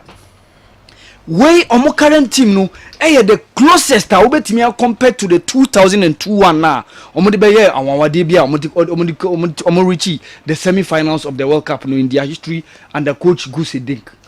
Because Sergio team has Son Heung-min, team Wan Hee-chan, formerly of Red Bull Salzburg, say or Wolverhampton Wanderers, team Jae Dong-sung, Jae Woon-young from Freiburg. Say you no bench ya own Daniel Kufichire. Freiburg. Team Lee Jong-sung. Mainz 05. Team Lee Dong-jung. Hertha Berlin. Say you Bia he Kim Min-jae. The backline of Napoli or partner Ramani no. Say you she Uruguay team na omode bano. Even though Obek said 2010 squads now mobano, they have a trial be no more deadly in Diego Forlan, in Luis Suarez and Edinson Cavani. But Edinson Cavani and Luis Suarez are still around. Ebi amunia one day obedebe compare 2010 but they have some of the top-notch guys in midfield. This current one is an improvement over 2010 Uruguay team because team Federico Valverde. No any guy within the midfield of 2010 ebetimi compare ho to Federico Valverde currently. Team Rodrigo Bentancur from Juventus or Tottenham Hotspur who is playing so well. Team Georgian Diarrascaeta obia ota monitor Copa Libertadores any Brazilian league of Flamengo be who player na American. But amount for end time and for money and koso. Team Nandes, Lucas Torreira, obia uni modemba obeda na di Fiorentina oba Arsenal before so move to Galatasaray. So Sergio, what they compare those previous squads and now what they compare those previous groups now yakona, this is about the toughest. And that was the reason why now new team Black Star collapse no all making an impact say share your midfield munokina. Because when the shallow midfielder, what they compare those previous squads in idea corner. So this one is the very, very toughest group I see. So as I say, your midfield you shemukina What they compare those previous ones now? Say you when near the shallowest. What's Hopium? Yes. Because group how toughest the group is vis-a-vis how weakest we have the squad as compared to those previous ones. I see. Sergio, and I was telling Andy say Mimi GD Chemi said Germany 2006 no. Kenya Brazil nation we would have been in at the quarterfinals. Anka.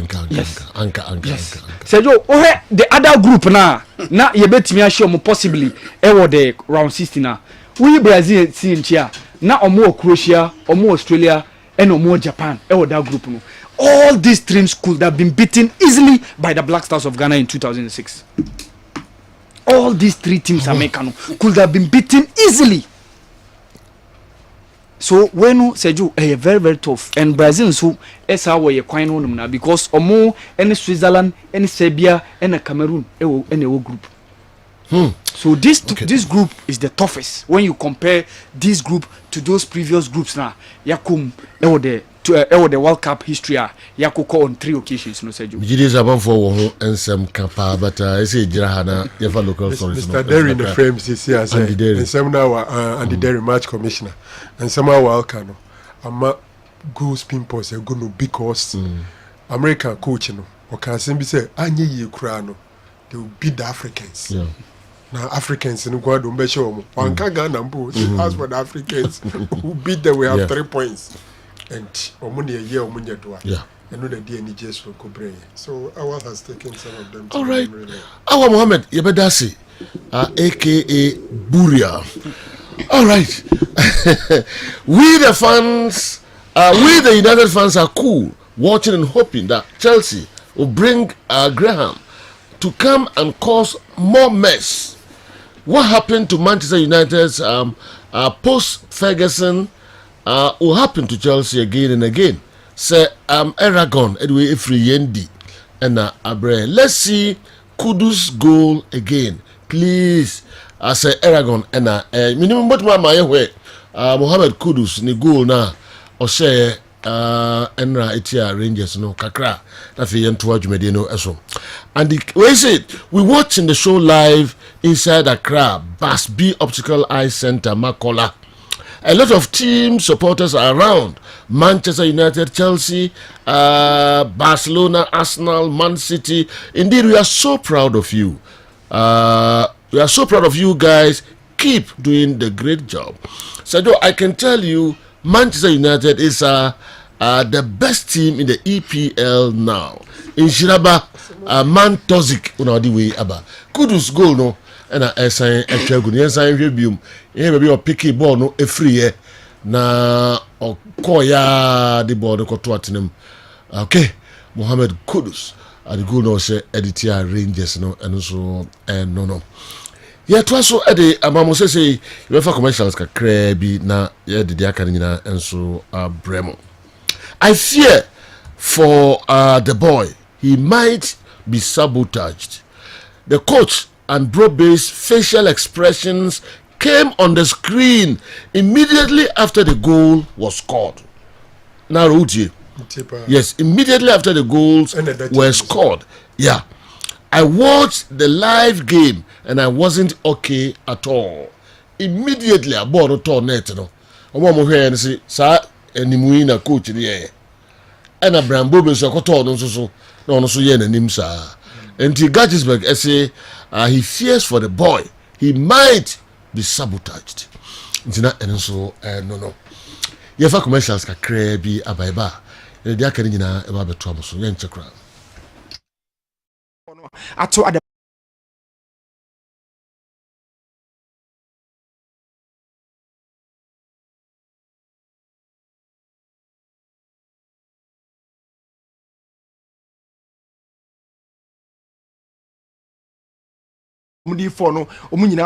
That said, Obiani one more tia say this guy on your screen want me anya call up ni biaba because social life also no one don't kakra this is Salis Abdul Samit and only going for less. Clement Foot for player no. JMJ Abidjan Hona or starting football no. And general at this point or ball part this season only going but yeah huni be brave. But one particular player be brave no share name the game no. A player a friend said Ransford ye boa for Hamburger SV. General this guy is very good. Oshe Otuado ne scouting no. Usually Germany for no any opportunity be brave but talk about a forward. I mean naturally we're left wing. Bet me I call the right wing. In fact, right wing or crown are very dominant. But one keeping I wish about the game, the propensity for him to move. I am who player crown or can answer no. Come on, listen me. Yes. That's for the or G-ball now. No, actually, so no, we are some okay. To add a friend. Okay. As video no flow. Sure, general. So Ransford a very good player, and Babia Isahaku ni far from no. So general at this point, on a crabo na all moving on. Okay. With the 35 shattered number, and also soon at this point to wrap boxing out the ball no at the back of net. From a close range, this is a link up play, meaning say technically to be drop it deep, negotiate play no from midfield and San try so be connected. Now down the right flank on no ball no, very technically gifted. No hapa getting closer to the box. So crabo na or movie they kind of say ball carrying abilities. So ball you can name between the ball now you're dribbling and passing. Which range of passing I can watch him, and general he's very good. I think a great asset in mobility on your best static positionally because it means movie could be coming in far from and or drop it from the upper position about a bit deeper or back the bois yepa. Sometimes Osha Nimuhon Mamadika can say you need finishes. I mean players at the bonnet to net the 3 chances with me I'm a mummy no I back up turn it back up with me a shaky keeper. You need be on the crab on a general nam and 10 or try so back cut in but yes but the differences between Ransford and Isahaku they say Ransford is very very direct a bit like Gary Bale or Jabon on Chahu Bebre but Isahaku ever tried to one grow and sign a general try so obe move their call and he has the ability to score a lot of goals if we you know in a 4-2-3-1 3 attacking midfielders you know with me at back 4-4-2 part of the wingers and flanking the 2 central midfielders in a traditional way this guy can also be part of it and so we show to Adwa I mean Tim Walker and manager or very good communication with the manager. These 2 players, you know, more information to Adunyane clearly from Hamburger SV on Kasana Club General Osia can any probably brain issues far rounds for the especially with the ability to finish chances better than Isahaku, better than Afinajan, or getting closer to the boxer, or a good finisher. I seen 2 players at Mabomu Dino, and the experiences and the ability and the strength on and off the ball. No, actually, say general, he's a player with me. I started pressing. Meaning say the team no crab no defending from the final third obet me start ya pressure wa so you be kind of ya na general or press it so good but how obet me fitting who into the setter because they cannot take it off and no na ya na make kan wasem say despite the individual ability how does he really fit into the setup and no na say ye twen na ye hwe butokrabo na work rate general I was so a fit a player like an African player I was trying to help us but I think one player and one passing this man on your screen, Frank Champon. Are we talking about potential, experience with the national team, with the club side? What else? And a Frank Champon here on the game room. Somebody has to convince me. Goal scoring, creativity, general. Somebody really has to convince me why this guy is not someone. And I keep saying something. Say, general, you need good finishes.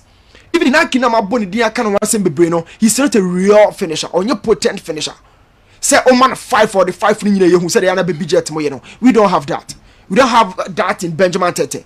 We don't have that. I think do so. I for pressure and so our goal scoring responsibility. Somebody has to cater for that. Or be a general. Man, 5 chances. Mummy and somebody. This is a tournament. You can't rely so much on these youngsters. Okay. I feel like this guy, Frankie Champon, elbow ball power. This is the Chinese Super League. But from the Anderlecht days, he's been really tormenting defenders in his speed. The trickery, the skills, the weaponry as a forward, how a dribble or penetrated the box. What else do you need from Frank Champo? Look at where he even took up the ball, taking the whole defense. Asano no face keeper 1-on-1. Simple touch and very ambidextrous because Nami and Juma. Technically not limited to one zone. Inti a benefit from being from one. We a lot from Frank Champo. And one thing, the evolution. Many people haven't taken notice about it, but the evolution in his game, because not a natural winger, but she goes to now ocean and analyze it. A bit like Cristiano Ronaldo. From 10 I feel about bedroom fin. That is evolution in his game. We're moving closer to the box because when you experience how to score, how to face goalkeepers 1-on-1, and the key asset, General Unyan Lusuye. What asset I am talking about in the game and the speed, the person nature to me, unbalanced defenders and turn our kill off chances. These are the experiences we need at the top level. Wow. General. Frank Champon. No, never no Kebo. Kebo. Okay. We do one grow. General. Because in a large cruiser, Kasa and say, you know, Kasa, only Wakasu, you know, the same team what China. But no boy ahead of Wakasu. To what the good day after Wakasu every Frank Champon. A question for okay. In your so answer to it. National team, yes, only experience. Okay. Or Bobby Pay. Okay. National team experience. What tournament? Afcon a loser against Ivory Coast. So come on, say penalty. Oh, okay. Only a free Afcon say penalty. Okay. So at the top level he's there. At the top level he's there. Okay. You attack as any young Dodo. Kamal Suleiman is young. Isahaku is young. Afinejani is young. These are the three key members of the squad. General, yet means Tatomi and against Portugal. Wow. That is the reality. Yet means Tatomi and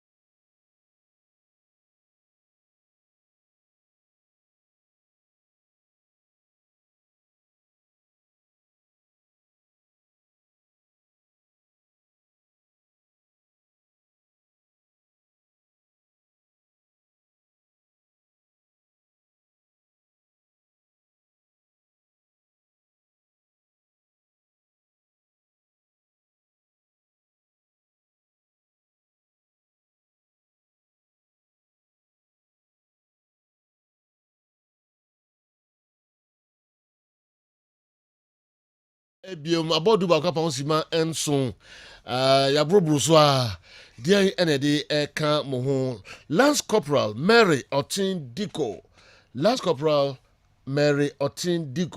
or Damongo Police District Headquarters and your birthday your Chief Inspector Diko ne baba Lance Corporal Mary Otin Diko and your birthday. You wish you happy birthday. Na watch your police for almost Damongo Police District Headquarters no enyina. Oh papa Inspector Diko wish you happy birthday. Why? Okay. After you twaso e de amama. Me call Marijata. General. My way. Right, boss. I think so. Minimum say enwa. General. Okay, Premier League never started, but usually no. You are not game no funu man kasa ko general referee for no so because ya ho bobo ni nyina no maybe ba ko twa aye pitch no so ekoba say decision ba ko mielu bi na Franco Kessben the other day name there or say decision making of the referee no e betia me yi coach bi adi.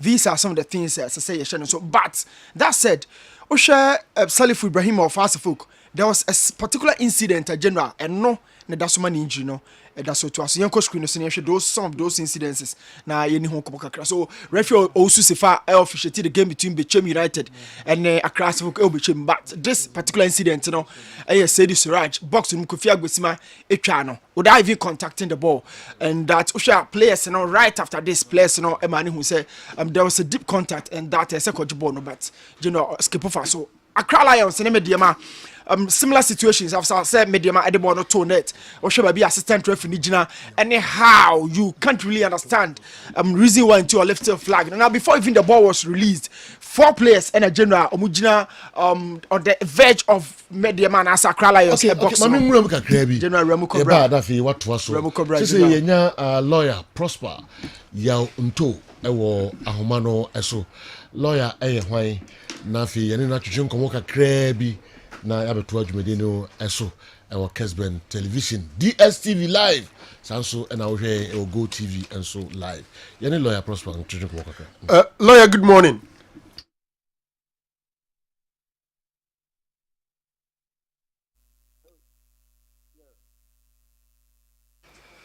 Hello. Me Mpachom jidisa on here.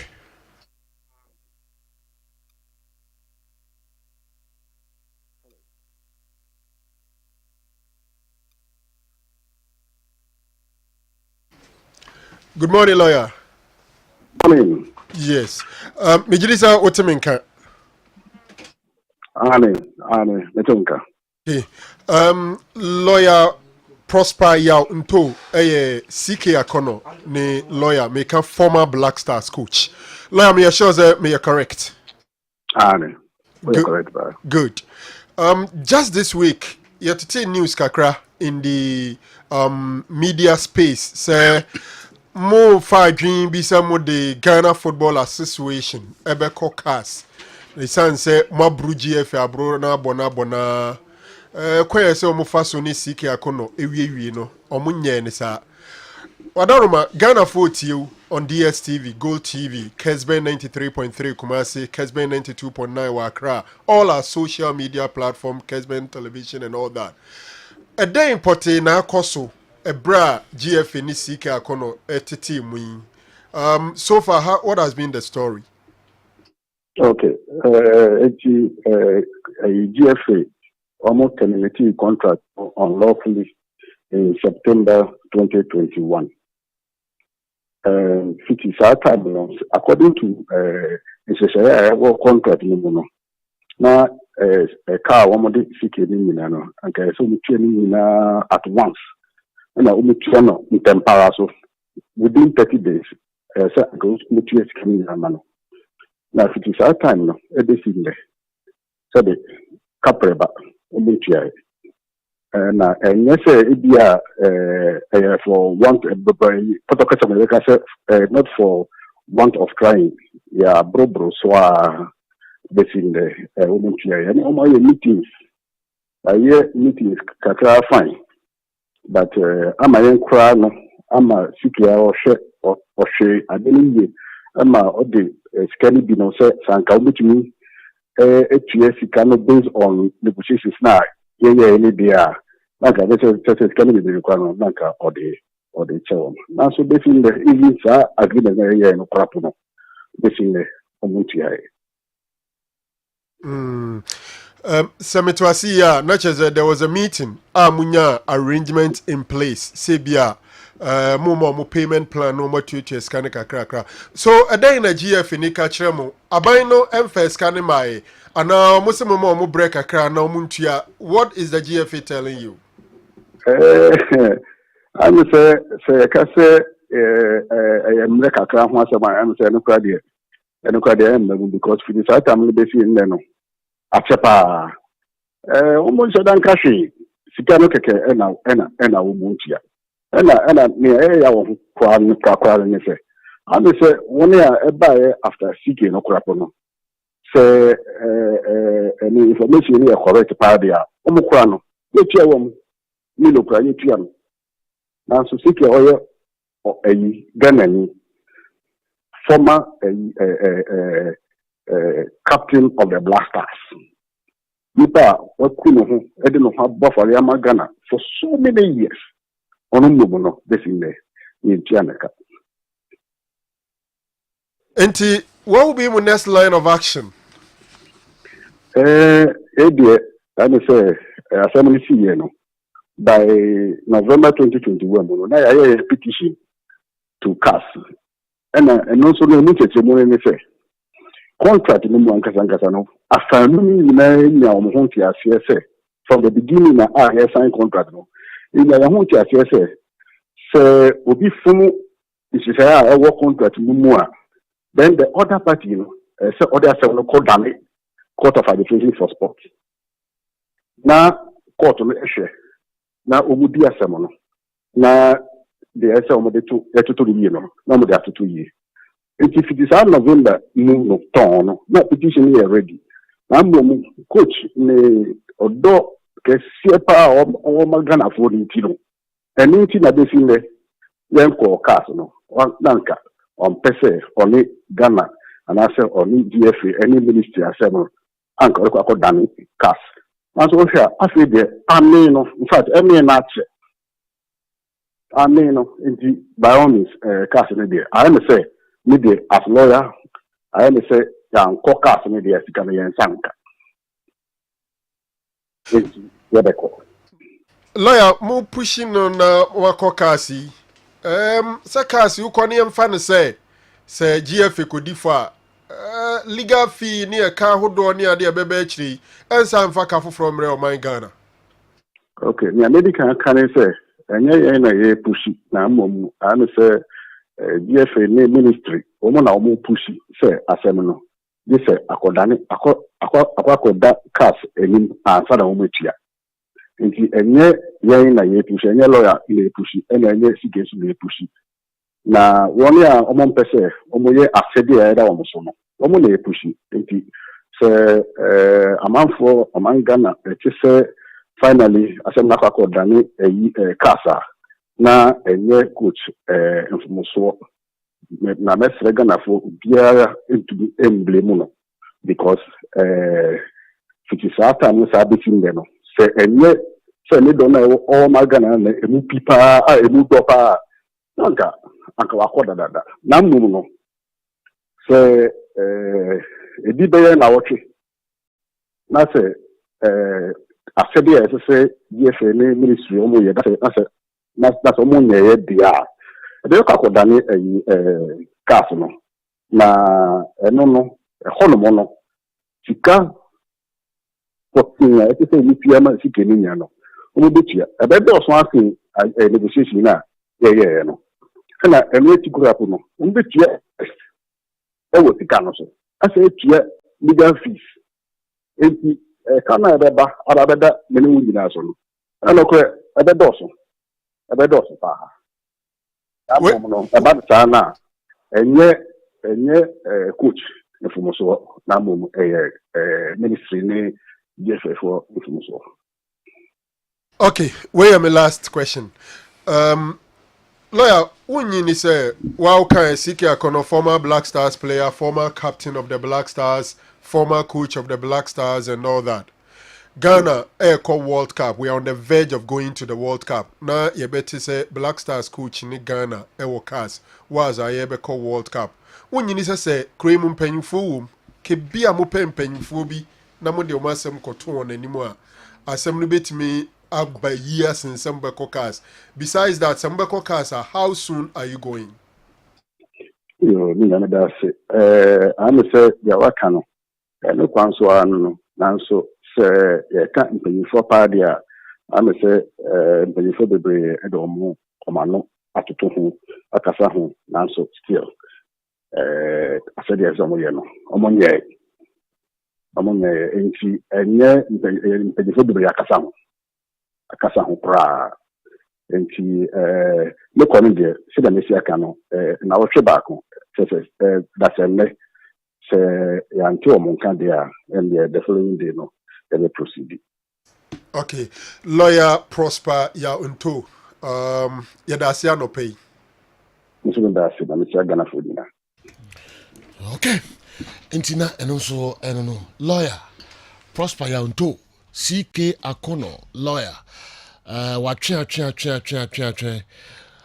ministry titru in the Ghana Football Association e ka omde CK Akono nyina ombeso metu sika no de ama no ntino na otwese na hwebe omo eko cas na cas abeji omo sika de ama omo eba emsa be de fo mbe cheche madwen de afa oman ben na ye timu yi oman ben na timu yi oman ama omo free Ghana no mom eye coaches e national teams awodo a ye mpese ebetu omo ka abrofo no ba na yetu omo ka na boom no moko na esre kakra esre enya Black Stars nkwa coaches oma handle national teams ahodo nyina Ghana nya ya adwense betu omo ka omo free Ghana no yes kosi apia omo ha no sa yeah o se ne se twie no ne lawyer nse bebrebe yeah cry odwen ho a onti ase broni ne be ya nke twa ne kadada da no ko the oba after CK no ono na wie ne de agye bibia ko o my pain it me all right yanko marriage at home later na fi ye de honsem aba So general, yeah, quite quickly now. Yeah, sure, be na yeah, sure free now. And sorry, some of the incidents, you know, it's me a more loose game no. So quickly, but be na yeah drop it off now. Yeah, to so FM free on more. Now yeah, sure how some of the games in the call. So what share incident we say a come park and a call and Mediama and Kim Faisal and a game the call. So it was a decision now. May try some communication between the lines, you know, and the center referee, but the closest distance happened to be 24 meters. I want me to communicate just to justify or more decision now or more taking but at the end of the day general can find our correlation a b could be with me attribute to say decision we say na ebuti omo. So these are some of the things that this particular season yam pese ebeto so. That said, Lagos City's general on Brekum Chelsea now share incident we say it was an incident a referee of so close or everything to ni full view but osha by be a coin na osaso agite defender no even or no and a general na attacker no and see nine so pay but osha closely who say attacker na OT defender na nine so and so clear referee gina hono the proximity is so short I want to mean can say oh but these are some of the decisions player no that form no mum no and yes GT na general yes effective free kick no edit and going over and over you really need to understand say referee no general GT no and that closeness if keeper no to me and Sevilla this particular ball kissed off the bar no and after say bar and the goalkeeper no beat in the kakra but general look at something after say ball no referee no and as a goalkeeper no bully attacker no referee no said nothing really happened but in a close nature very close shot she how a goalkeeper no bully attacker no at the time mummy no air tassel no and share the right side of screen no won't say lines no so assistant referee no and no so share these are some of the situations that so close so share goalkeeper no or bully attacker no full hands no around the neck of the attacker and look at that far end at the corner when assistant referee so referee no pony one you really need to understand the ball no goalkeeper no bully attacker na or criminal na show and this is a penalty there's nothing about me ayafa ho but referee no general obunani gusu a well no this is another situation and also so na hadwene last season a conference and bebre ba ya ye be pese ye nkrofo na omudi game no my no general ombetimi ay tidy to these situations. Now let's go to Brekum Chelsea near Shahawa and Yama Susuko between Kumasi Asante Kotoko and the Brekum Chelsea game in the course and also calling for a lot of comments from the general populace and at this point but be a referee general crowd the general I think this ball shouldn't have been a situation of argument. Mubarak unfortunately any GTR now showing reaction or try so be in same point free on he's doing arguably the best virtually or you be biasa or man in sa and cambono the referee is so close but GT akotoko edge penalty needed to her in an away game general ocean closely a referee no I don't know such situations so want me my excuse be now I'll pull it closer now should be a Mubarak yin in left in a free umpo said be in sanka but referee said general it was a penalty but thanks to the heroics of Danlad Ibrahim or severe situation now one ma bono general and to me and these are some of the things we are appealing to your center referee for say general mistake but just do your best not the notion say be a mechanic wash down as a no and free any patrim because situations in no and in Fege obviously fouled up on the edge of that penalty box after say or BT no but the referee standing very closer and the general also a boon any fast so these are some of the things Ayana and also now look at it. Fege had no means, no connection to the ball, but Obulina is on. Now this is another game, general na Air Koswa. You really need to understand. Ask questions. How this ball, no general, any penalty after or stepping on the foot of Bicham United player. And this is Richard Bodu Agaras. The referee is following closely. The attention, concentration, and focus is on the ball. Now look closely or stepping on the nine. So referee in the general chino. General Bunani go so wanje. Sana mekano menka se because on the dua or kono. It's another situation. Wanje the same situation. Also against the Diana Stars. Richard Bodu Agaras very late into the box or by now Befa Adams and the referee was so closer with the Chihuahua Oba. And who says sometimes, you know, on Bon, who said, do not defend the Sydney who said, no, there was a penalty in the Panacosu. You analyze their reaction and you find as a referee no agent. Now, this foul has been keeping player friends Salif Ibrahim almost throughout the entire season of last year. But general, all here because tackle no loose or any but or the Nikoto Joba one is stream. Referee also se foul nechi, but men can say well, but this is another incident. That's when player and one chain has folk struggle so many full fitness. So sometimes one here because a decision. The same player and the Prano or Carella, right? Oh, boss, Kessben the pass out to me confirm, but me name player no Prano Carella. Where Carella has of Bechem United. And he has a folk. No, Sally for the Opera the second time. No, say Carella. Second time injury, the name player no. Second time, the same player now. Opera no man come off for a very long time. No, yeah. On the same player to be one. And the time no same player now. And the time no so who is a contact? No, you lose kakra. But technically, baby, onya contact no. And siremu. General and or here or because BBR but tackle from behind with no connection to the ball. Referee so close. Now this is Emmanuel Jumfi and Augustine Japan. Osha Emmanuel Jumfi na ke pushing off. Fortunately na ball no babedi no ho. Referee say GTR but I think how behave here pa despite the kasani na no. Wan call referee nchen yanko ka bibia nche no. But clearly analyze the situation. Augustine Japan logically pushing the free pitch no so no mo betwa mu koi. Jumfi really focused on the ball but referee no GTR no. General if you can be tidy with these situations, I think. Wow. League no so because that's a weekend here in a league no chassis Marijata no de abre no. Hey, a man for chassis Alfonso I got tweety or say 800 million pounds spent. One Premier League in 8 years. One UEFA Champions League in 8 years. One FA Cup in 8 years. Enough is enough. Hashtag club out. That's just it. And so I don't know. Check club's record. In every team he's managed, he fails in his 7th year. Yes. Wow. Mine his seventh year be out failing. Mine so don't call relegation. Wow. The 7th year. Dortmund the 7th year in the project in collapse and we join here. Wow. This is the 7th season of Liverpool. Kebi anyway free man Kasim. And so abre enche kwa miki babe trase na on the local stories no abre pre-season preparations are clubs no eye na omode abewura season mu weekendi sanso de kuma sante kotoko edi omani akire mo na mkwanso omo eko ni person na mo do mo ko ehifo na anko be ni news awo de wo nyina no kwa miki edi ebebre yedi nkomo kakra ni otwea aheba doc aba yene no ntwetwe nkomo kakra na fi yefade aka no emrem doc seboko sajo emedon boni bi ansi ye ni yankopon ase ijane siwa wa na baba mentiwe sajo me dasi pi amenche watie fo no hwefo nyina anopei me free divine hope about center ahye ye na aba na ene amanfo be di nkomo afa ye dry friend ne say otwea heba powder no ho de wato bia nom de onto obi nim ye de wate ho asem ne onte ho asem no ye kirikire mu ye kire no na wato bia nom na yare na ente ha no ne ho ayde etimi ato no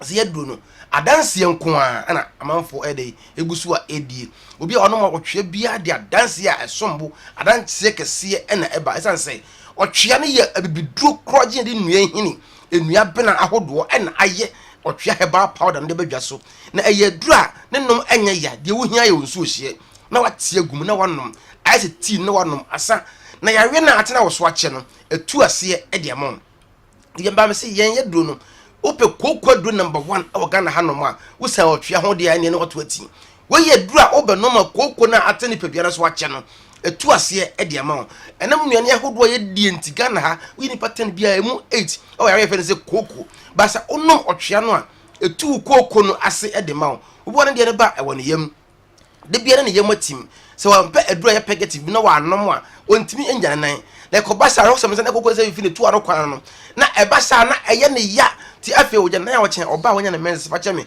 na moje epram no na enso otwe he ba para na enya dura eka ena enya nwono na oba no ma kokko na wo moje ne mu no ebe hiase e de ama ebasa pa etimi fi wo hunam ni ne tutu na ni huntuntum sa se wanya makeup sa ontimi mpie ofere ba onno otwea no a ehye de wo yem no na de wo ehunam ni su no ne nyina epre ekwan se enya bi entena ebiemu na kokko ne ba na tene pede so be ka osisi di a etimi ja osisi ade a no wode ne tene pe biblia ka dem a enam kokko nti sisi na kana to ho ontimi anya adwuma ontimi nsore nkwa adwuma oye driver ni eko 2 months ni ontimi nkwa adwuma da oye kuani eko 2 months ni wontimi nkwa na fom da de bia ne sisi no aya ne ya se onum otwea he papa se kimo sisi na ya wo ya no ebetu ase e de ama na re wo se kokko ba na wo ye bema esan se eye ntini mo yade ntini no nwuntini na ma ye bema na me kan wate ase ensi entini no kwan enti moja ntimi mfantri no mu ye enti afa wo so ho de na nka aka na wo no wodam no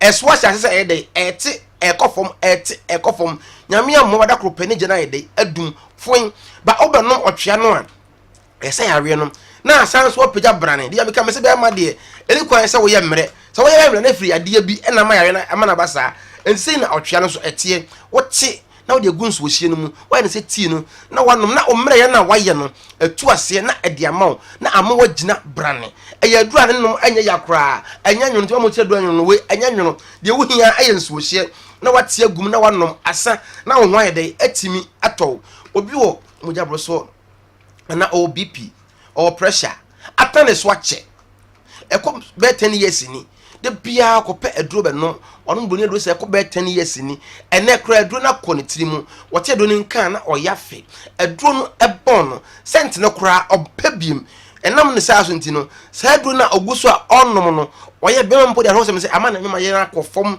ene ekɔ be 2-3 years ni be ma no kra ensori biem aye mmere oje ne ho anje obenom otwea heba powder na sa BP na enam so de bia no etu ase na ediamon mo na pressure ekosoro no se wan so anu yi adako na mo na watwa hwe na ofa adwo nya stroke obeka dem sa brenka wonom otwea na edu na o pressure na be kofom enne obenum be sa duonum ansa na stroke na aka wato dem no watimi asore asan ba ye adwuma enti enne ya o pressure no se e wosoro no nom otwea heba powder no na entu ase enfamon obi wo low pressure enu podi aro se ekum nipa de bia wonu kra onim onyare hwen ha na wote akonwam na wo fam no wawu obi ko da ye se wan sorry mo no ye low pressure enti nom otwea herbal powder tigun so hie mo nom na ensiesie ni kama fam na nya ahoden fa ye adwuma ene wan kwa ma onni na ondom otwea no na ma ahoden na yare na ha wo nom na etu ase e de amon otwea so eho anya den gana ba bi etu aduro bia ebi eho se kumase he e na wo a Freddie Mens e okeo Colinak e wo Ashtown Misty Heba e wo mrom Samenko wade hye market Promise Heba e wo dum Kessben fi ha oba ha ebi e wo ha ba bi etu aduro bia ebi wo ho Konango Polina Esapon ebi wo ho Sunya Greenlight Pharmacy anase Mosaic Pharmacy ebi wo ho Unique Heba e wo Prestige ani Bogoso e wo nso ebi e wo honom Dia Mono Pharmacy e wo Techima ebi e wo honom ba bi etu aduro bia de okọ ho a ebi wo ho okọ akra okashi Draglin na boachi Heba oton ebi wo ho Angel Heba ebi wo ho Kessben fie e wo enja crash cycle ukọ honom a ebi e wo honom Alhaji 10x10 ukọ no ho a ebi e wo honom ba bi etu aduro bia de eduro fe ne se otwea heba para na bi wo honom de wo no se ebi ni ho na afra ni a ye de kama ni a package ni de asande na waje na wanom ye numbers a didi djuma e 0551 0591 56 57 facha me 0591 56 55 57 0591 56 55 57 and 0248 58 46 87 0248 58 46 87 ye numbers ni frene ni nkomo emfa dra frene say otwea no ho obi wo se kyare atra ne so ache wadom no saa enko obi se papa da ko bitimi won pane 4 times ansa na de asa anajo kra me kwada mu a mentumi nna 1 hour bia me sori na makodwo nso 1 hour bia me sori na makodwo nso meji me ho a enje misra nom otwea heba powder no na entu yade no asema ho yare na atena wo so ache atete wa no a ene obi pia 10 minutes bia odwo nso trust ya enche na nasa tatai ye oje ne ho enje obenom otwea heba powder na etu diabetes na si edi amount na ro so me be mampo de so nyare ari we se ekima na mo na ono maduro no ono do be 2 years pedia ono awonim e mana to ne din Mr 2 minutes de otimi ya na nya ono a yade no ne ho aduro na eba no ekotia ne memayo ama na ye mmre etimi sew pe otwea heba powder chira kwan tigun so osiem nom na entu diabetes na asema e ma ho nto nya kwan ebo bra ye odwuma ene obi wo sika nanso wontimi ne di echi ene bebe anyway enam yade enti no otwea ne nto ase mfa mama me say yare time ni so yentimi nka nsem no nyina ebi mpa na yare no kwa yanka ho asem woto otwea na onom say kima na ekọ bia me ka me say be ma wa ye mre de onom otwea heba powder say yesunsu mu asem dia me sro me no anya no we eye honam yare na mo wa ye mre obanom na atu ase na ede amam bo wo yefun yade atane so ache manti bia kwaje aduro no obenom manti bia kwaje aduro no obenom enso yefun na enko enam ne senti ontimi ne di de nto ne yem se ekima na asem abafie obenom otwea heba powder na wo yefun yade no atu ase na ede amam na wo ho atimi eto bema bi ho no bema na ha ase yefun eye ketua bi eye lengelenge odwe ho onte ase eho na mu ye ne pepepepe eho na emu ye ne ya owo mpane ahodo onum no but onhu de property a ede sa de ne eba won so anu ntem ampa aduru efe ne se otwea heba powder na wante enwu so ohyem na wanom a ede sa na abaje tuwa otwe Jubilee House eba sa de na asem kese ena abafie pe otwea heba powder kira kwan tigun so ohyem no asa yade no ebetu ase ede ma ye number 0591 56 5557 0591 56 5557 and 0551 22 82 81 0551 22 81 ma me no mo amokoye family planning na mokoyi ye na asem ba fie obi we ye na ne pere na amfa anje no me nkasa nye bad anje no ti ne oyi ye no ne nsabu na sesa ema biem obi kura de ba 2 days eyi cloth bi ani tum bi sa ba na yasa ewe na na ya onya kura nko ba woni ba chi so men's na asizi ema oti gun so hyem no se ekima na etu ase na anaba kama ede ama wonya fibroid a wono otwea no na anane ne nyina na aba na ede ama oba bi ho na hemfie no ene ekwan na sei aye kese enka bi wo ho enso bi gu no enkoye ma no waro no mu nu ahodo sa enko obanom otwea no na asiesie kwan ne kama na kama sa de okun epe na oba fie watimi atena fie edi asem kama edi ama enti na mato din agei no ya me kam simi na key no ekura me ende weda ya key no ekura me awu say oba was 7 gate bi on ni hia e wo say watimi bie di ma no and the first gate second gate last one na 7 no na oba na tiam agei say obi na ida tena ko 10 years ni oba ne ka agei da da kusi onti bida because the time na 2 minutes we oda ya oba home sa na otwe mienu no nko ho bim for numbers no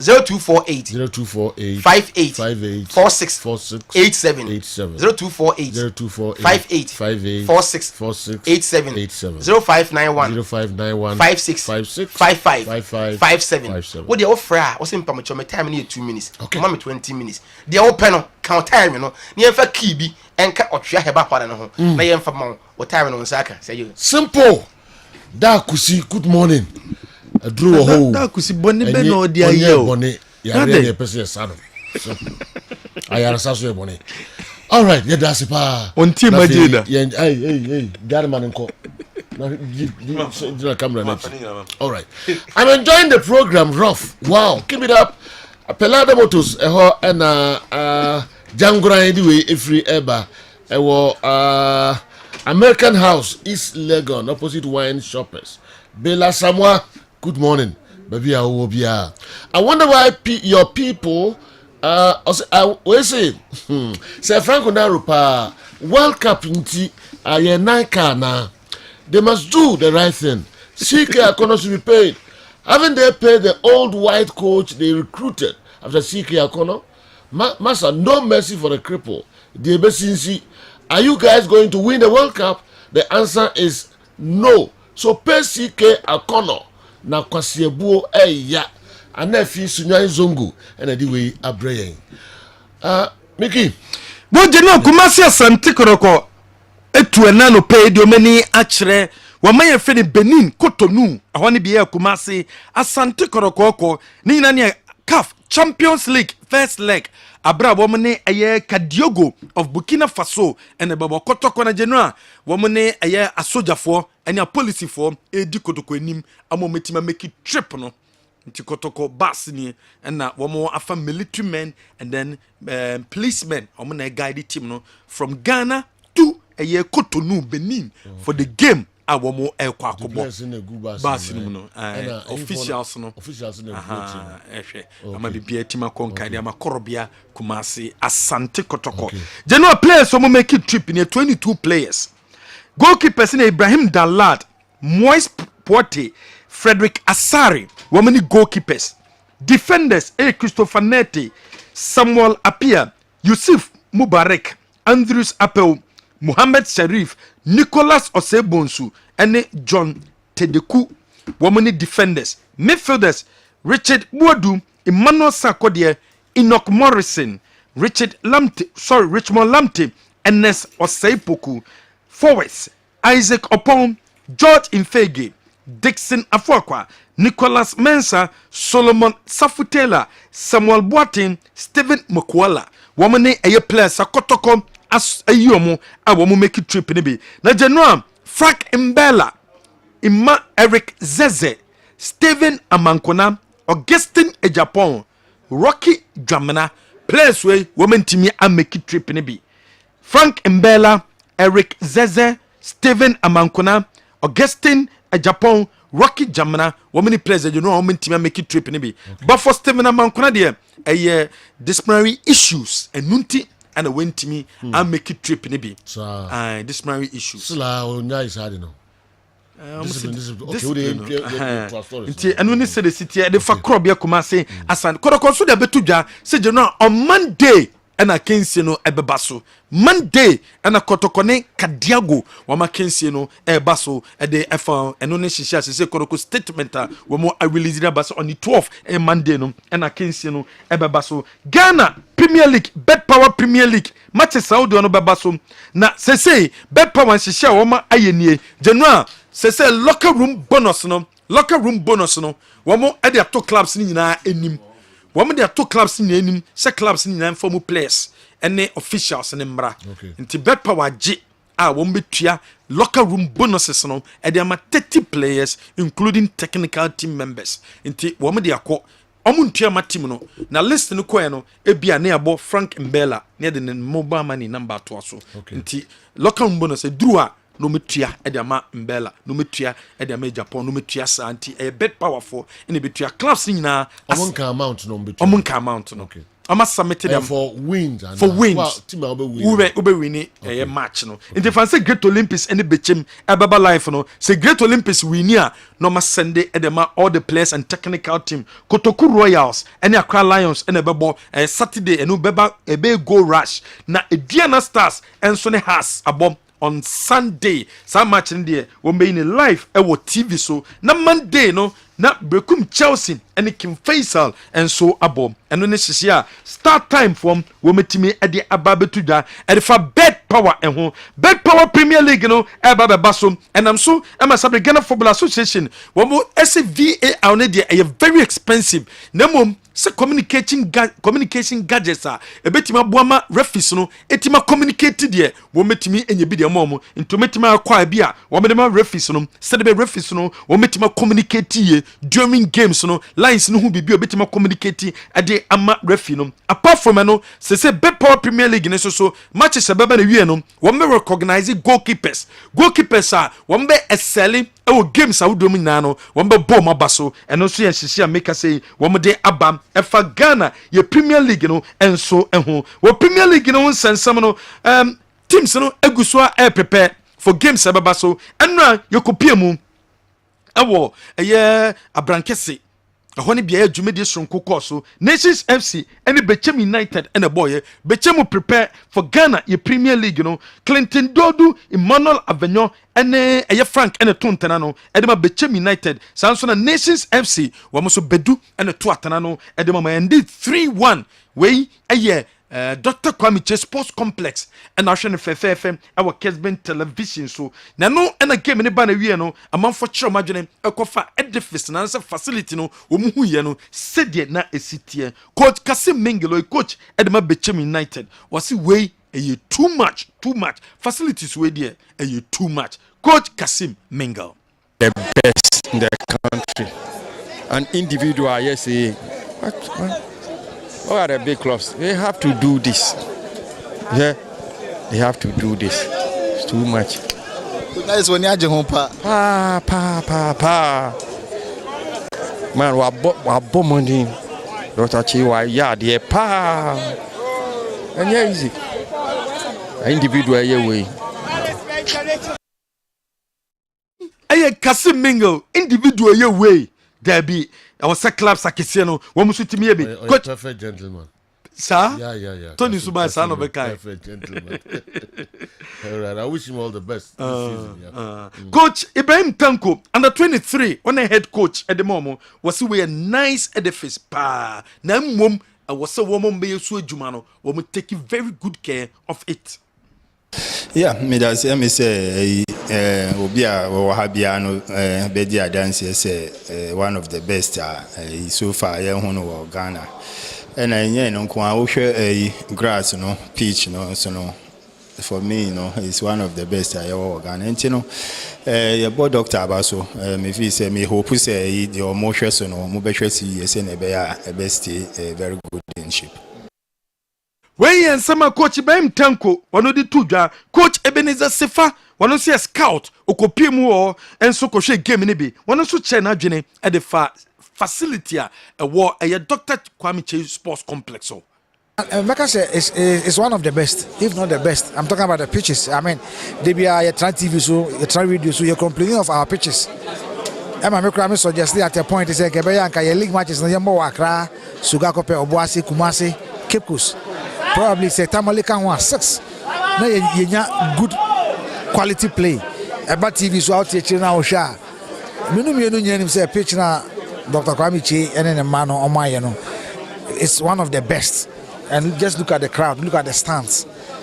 For me, it's good for our football. I mean, and you have to have the grass. And for me, currently, I think they've done very, very well. This is the second time I'm here ball. And I'm just happy the way our crowd knows so much into it. Now they are not doing now what is really happening now. I think it is laudable. It is good. It is my prayer they qualify to the Premier League so that they bring more high profile games. Where coach Ebenezer Sefa, Nelson Modi to Janano, Betchem United players, Amukosia Kano, Wamoso, Esida be pitch the way a year pa, pitches be brogan, Aukusia Kan was what, where a crowd Omuko VIP on and now you're the carpet. Hey, a wife, papa, wometimi aye, said you made way, and so na general, Betchem United players no, and so imagining, and so at the fast situation, ne city and so. You have a good performance, and then I hear stadium now you be paying na. And is a man wa bomb more than because we hear a lot of Premier League clubs now you call home na. Obi anwa like apart from so be call Club Sports Stadium and I say Baba Yara na na be hu facility be to say. But for first division now betimi aye facility like this no enye easy. Man no me bona baso ya de pa. Pitch na nya bad cry. I'm actually a panso. My park is very nice. I hope say maybe your more first vision or more because my pitch now in a good team be about so almost good pitch to say but almost to some year next almost style of play na be able where you be United players someone woman the two Kennedy watch answer was it where oma ye and for a nations F5 as Santamanja Padie and issue Inti Kennedy watch answer. This facility, the Kwame Chase Sports Complex, belongs to Nations Football Club. Sebi Asante Kotoko de ye tu na ye intimi enye from and free Asante Kotoko muda. Sebi Abrabonso no edu baby life is dynamic into edu baby na wada evete kakra. We really wish that yenya yejapada Asante Kotoko nenkomo bibi say, but there is also adakujache, and I rather think that yenya no yembwa ya hodim kakra ankra na yintimi adakujache. This project belongs to Divine Chebuadu and Paul Chebafo, who are the owners of Nations Football Club, and most definitely Omba Payabo, and their father, fortunately or unfortunately, is the board chairman for Asante Kotoko. But that notwithstanding, I feel say winning super boss Asante man facility say anytime na team be was Asante man, even the whole Ghana, a person may use this facility. We are extremely welcome to let them use this facility. Inti Kotoko Kra no so person may use the Kwame Chase Sports Complex. They are extremely welcome. Just that Nations Football Club now you see the facility on day-to-day basis, but at any given time, team bia was Santiman, team bia wa Ghana have say you see the Kwame Chase Sports Complex. They are extremely welcome. Why Kennedy Boachansa and a general no so the sun somebody too. General Babrin ko min Boswana. A time in a Codium Fincia. Okay. General Ignition so Akasa was the Ghana Premier League no or my ready last season. Nyama and Kuye and from but this time around here, Nyama are you ready? Legon cities Wamusuma Biomusem, Omunya investors. Okay. So it's a thing. The Legon cities, the Omobium, Omunya investors, no Baba investi, a Legon cities, Bobo Econo, and so emu at the Amomo. Could I do Yadom, says what joining Bobo Quefen has. As I prepare for a Diana Stars, one to game on a Diana Sugusu prepare, and now one more friendly game and my supporters, fans a quiet team no adoye. And so I will now movie no yenti and Samoa a Diana Stars, one more a Piero or da a yen penny for yas simple no will meet my bear do we say a day amawomo. I know side for see the doctor anonymous. I'm saying communication director. And we are the Dutch Sunday. Diana Stars in the house. Living in the chassis. So you they say so I am quack. I'm supporting senior and supporting your other man who are much work and what I do a butcher. I say a butcher for your from the Asper. Muna come home, I'm dear by. So the senior one. So now pass over the young student won't get the can be about. But the boss was about. See, I'm here. No, we say it cost so a Diana Doma. Nano Kodacha National Sports Authority, no, one more PM Kumasa Babaya Sports and inspection. And for facilities, no, and as a facility, no, said ye a CTM, are you ready for Ghana, your Premier League, you know, one more call dressing room Saudwa, a check pitches, Nina, Nyamaudwa, was in place for matches Saudwa, a betting ambassador, and a National Sports Authority in penny for a Tusa and a Mono General, Yemfensia.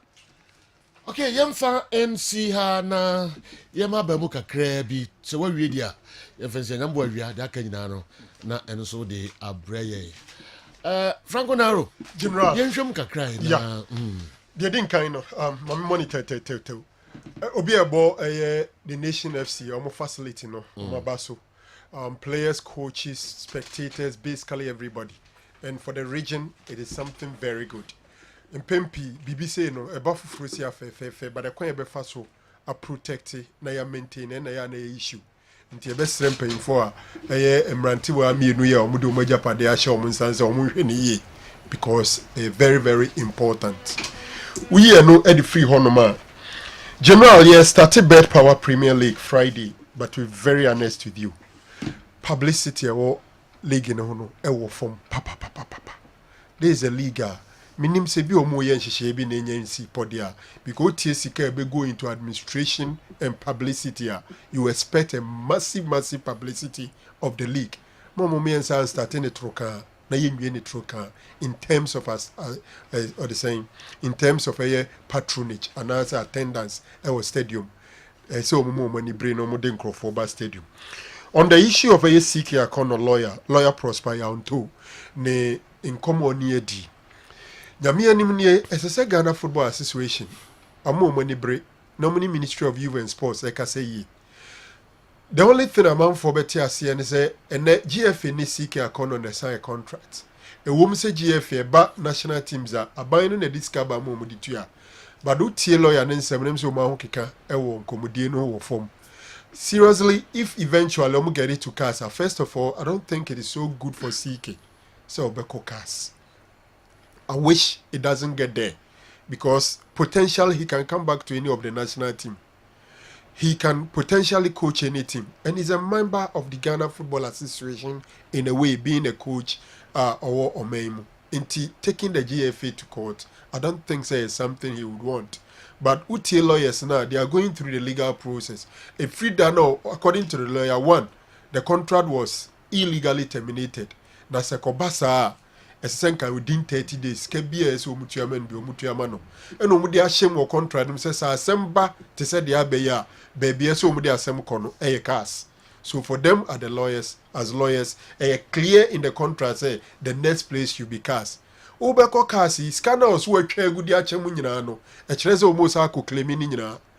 Afei interest asa aba ho free brain nyina omo ko claim. Eno achi legal fear cast. Obeko akotua se odi fo a aban be sa akotua no. Ye be sa atam ye sika de akoma abrofi. For me, we should avoid this. Na yehwe ko mbefa so aka asem no natimi ewie pay, otherwise it won't help anybody, especially at the time Eco World Cup. Ubisa was say den na Milovan Rajovic eba after CK akono no need any issues so yahwe solve ya mana kwata oibroni ntia ukon krofo aman so a ahoho na service be more treaty omo, but in our case yen de ye more treaty yen Ghana for no addition yen hwo yi na ye suma hoho yeah Ghana yesuma no so general finally Kotoko squad no, honestly Kotoko is not going with the best players within Omo squad no. Makes sense cause like there are some players and Komuka team no one can be a beboa, but situations and you'll be a fault in Bella not all growing. I'm saying a two both sides, but at least one co, but he's still struggling to recover from the other one. So you can't say anything about it. Amankurana Senebusia for Tiemi Assembly Makane. No Musane in Kasebi. You got this platform. Well, first season, yeah, they are normal, so we the best way.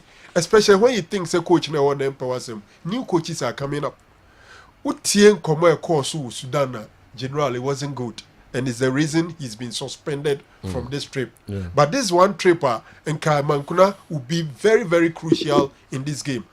But I think Oshakotokosquana general Nimu Honum no any be a bit to my shikakra because in Bella and Co, but in Bella Nimukwela a like for like.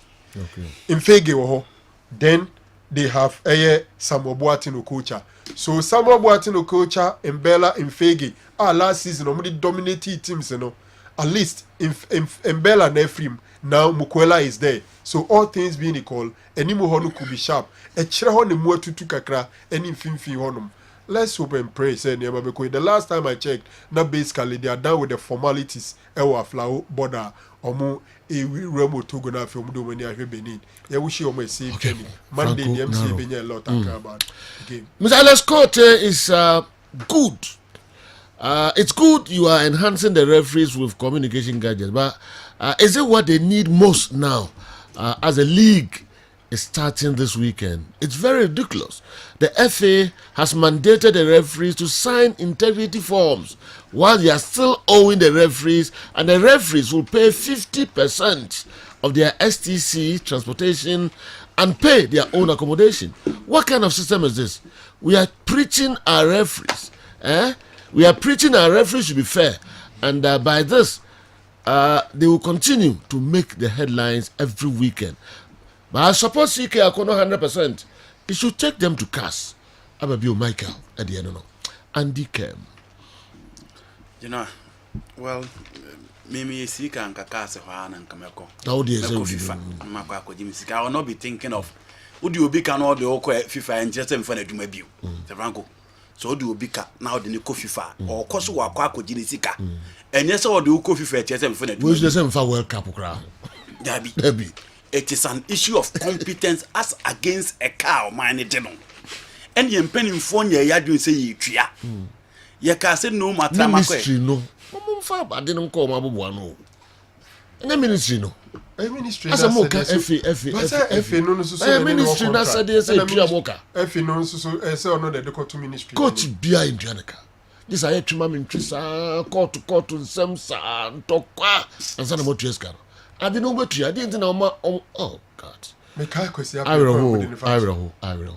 Now her coach is now handle under 20 for so many years. If you Abayin well.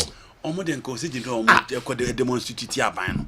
Na omo so omo nya nti omo asem ne kan ya na eden.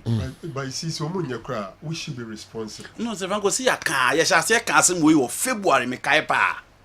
But omo no so no en ha omo. Nti e be ne dey. En ha omo ti dey ne be. Too bad.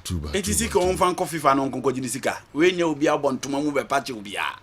Sika na che. All right, Makati, ne mame, Madam Mary Ajekumwa, oye nyankopon dia no, ene 1 week. There be 15th September, ene 1 week, okay? 15th. Makati, Saks Pharmacy. Yeah. Former president. Yeah, Yawada. Ebekoso Ahinsan, behind Ahinsan Methodist Church. Ye na yanko bua Makati, na ne mame 1 week, you know, Mary Ajekumwa. Now this season, you start your launch name for Fubia. Makati Debbie. First one crown. Champions League. First one crown. You trim. And Mr. Mobia from Makati. Ayibium. Dina with the tone. I was here. General Kandi. Prince Owusu Cecilia make say was Sunday mo sika for lunch. Oye Nana KJC ne nasi. Yes. Nasi na omo ehwe live Prince nakopon hira opa ekoba jesi de tididi a simpremo ekoba jesi ye da wasipa wasi ni okoba jesi a na chese wakwa wale papa Prince ye wish family ni gina no the best nakopon ya aduma no mensa e be sign mo atrasibio yakram. Breaking news up next.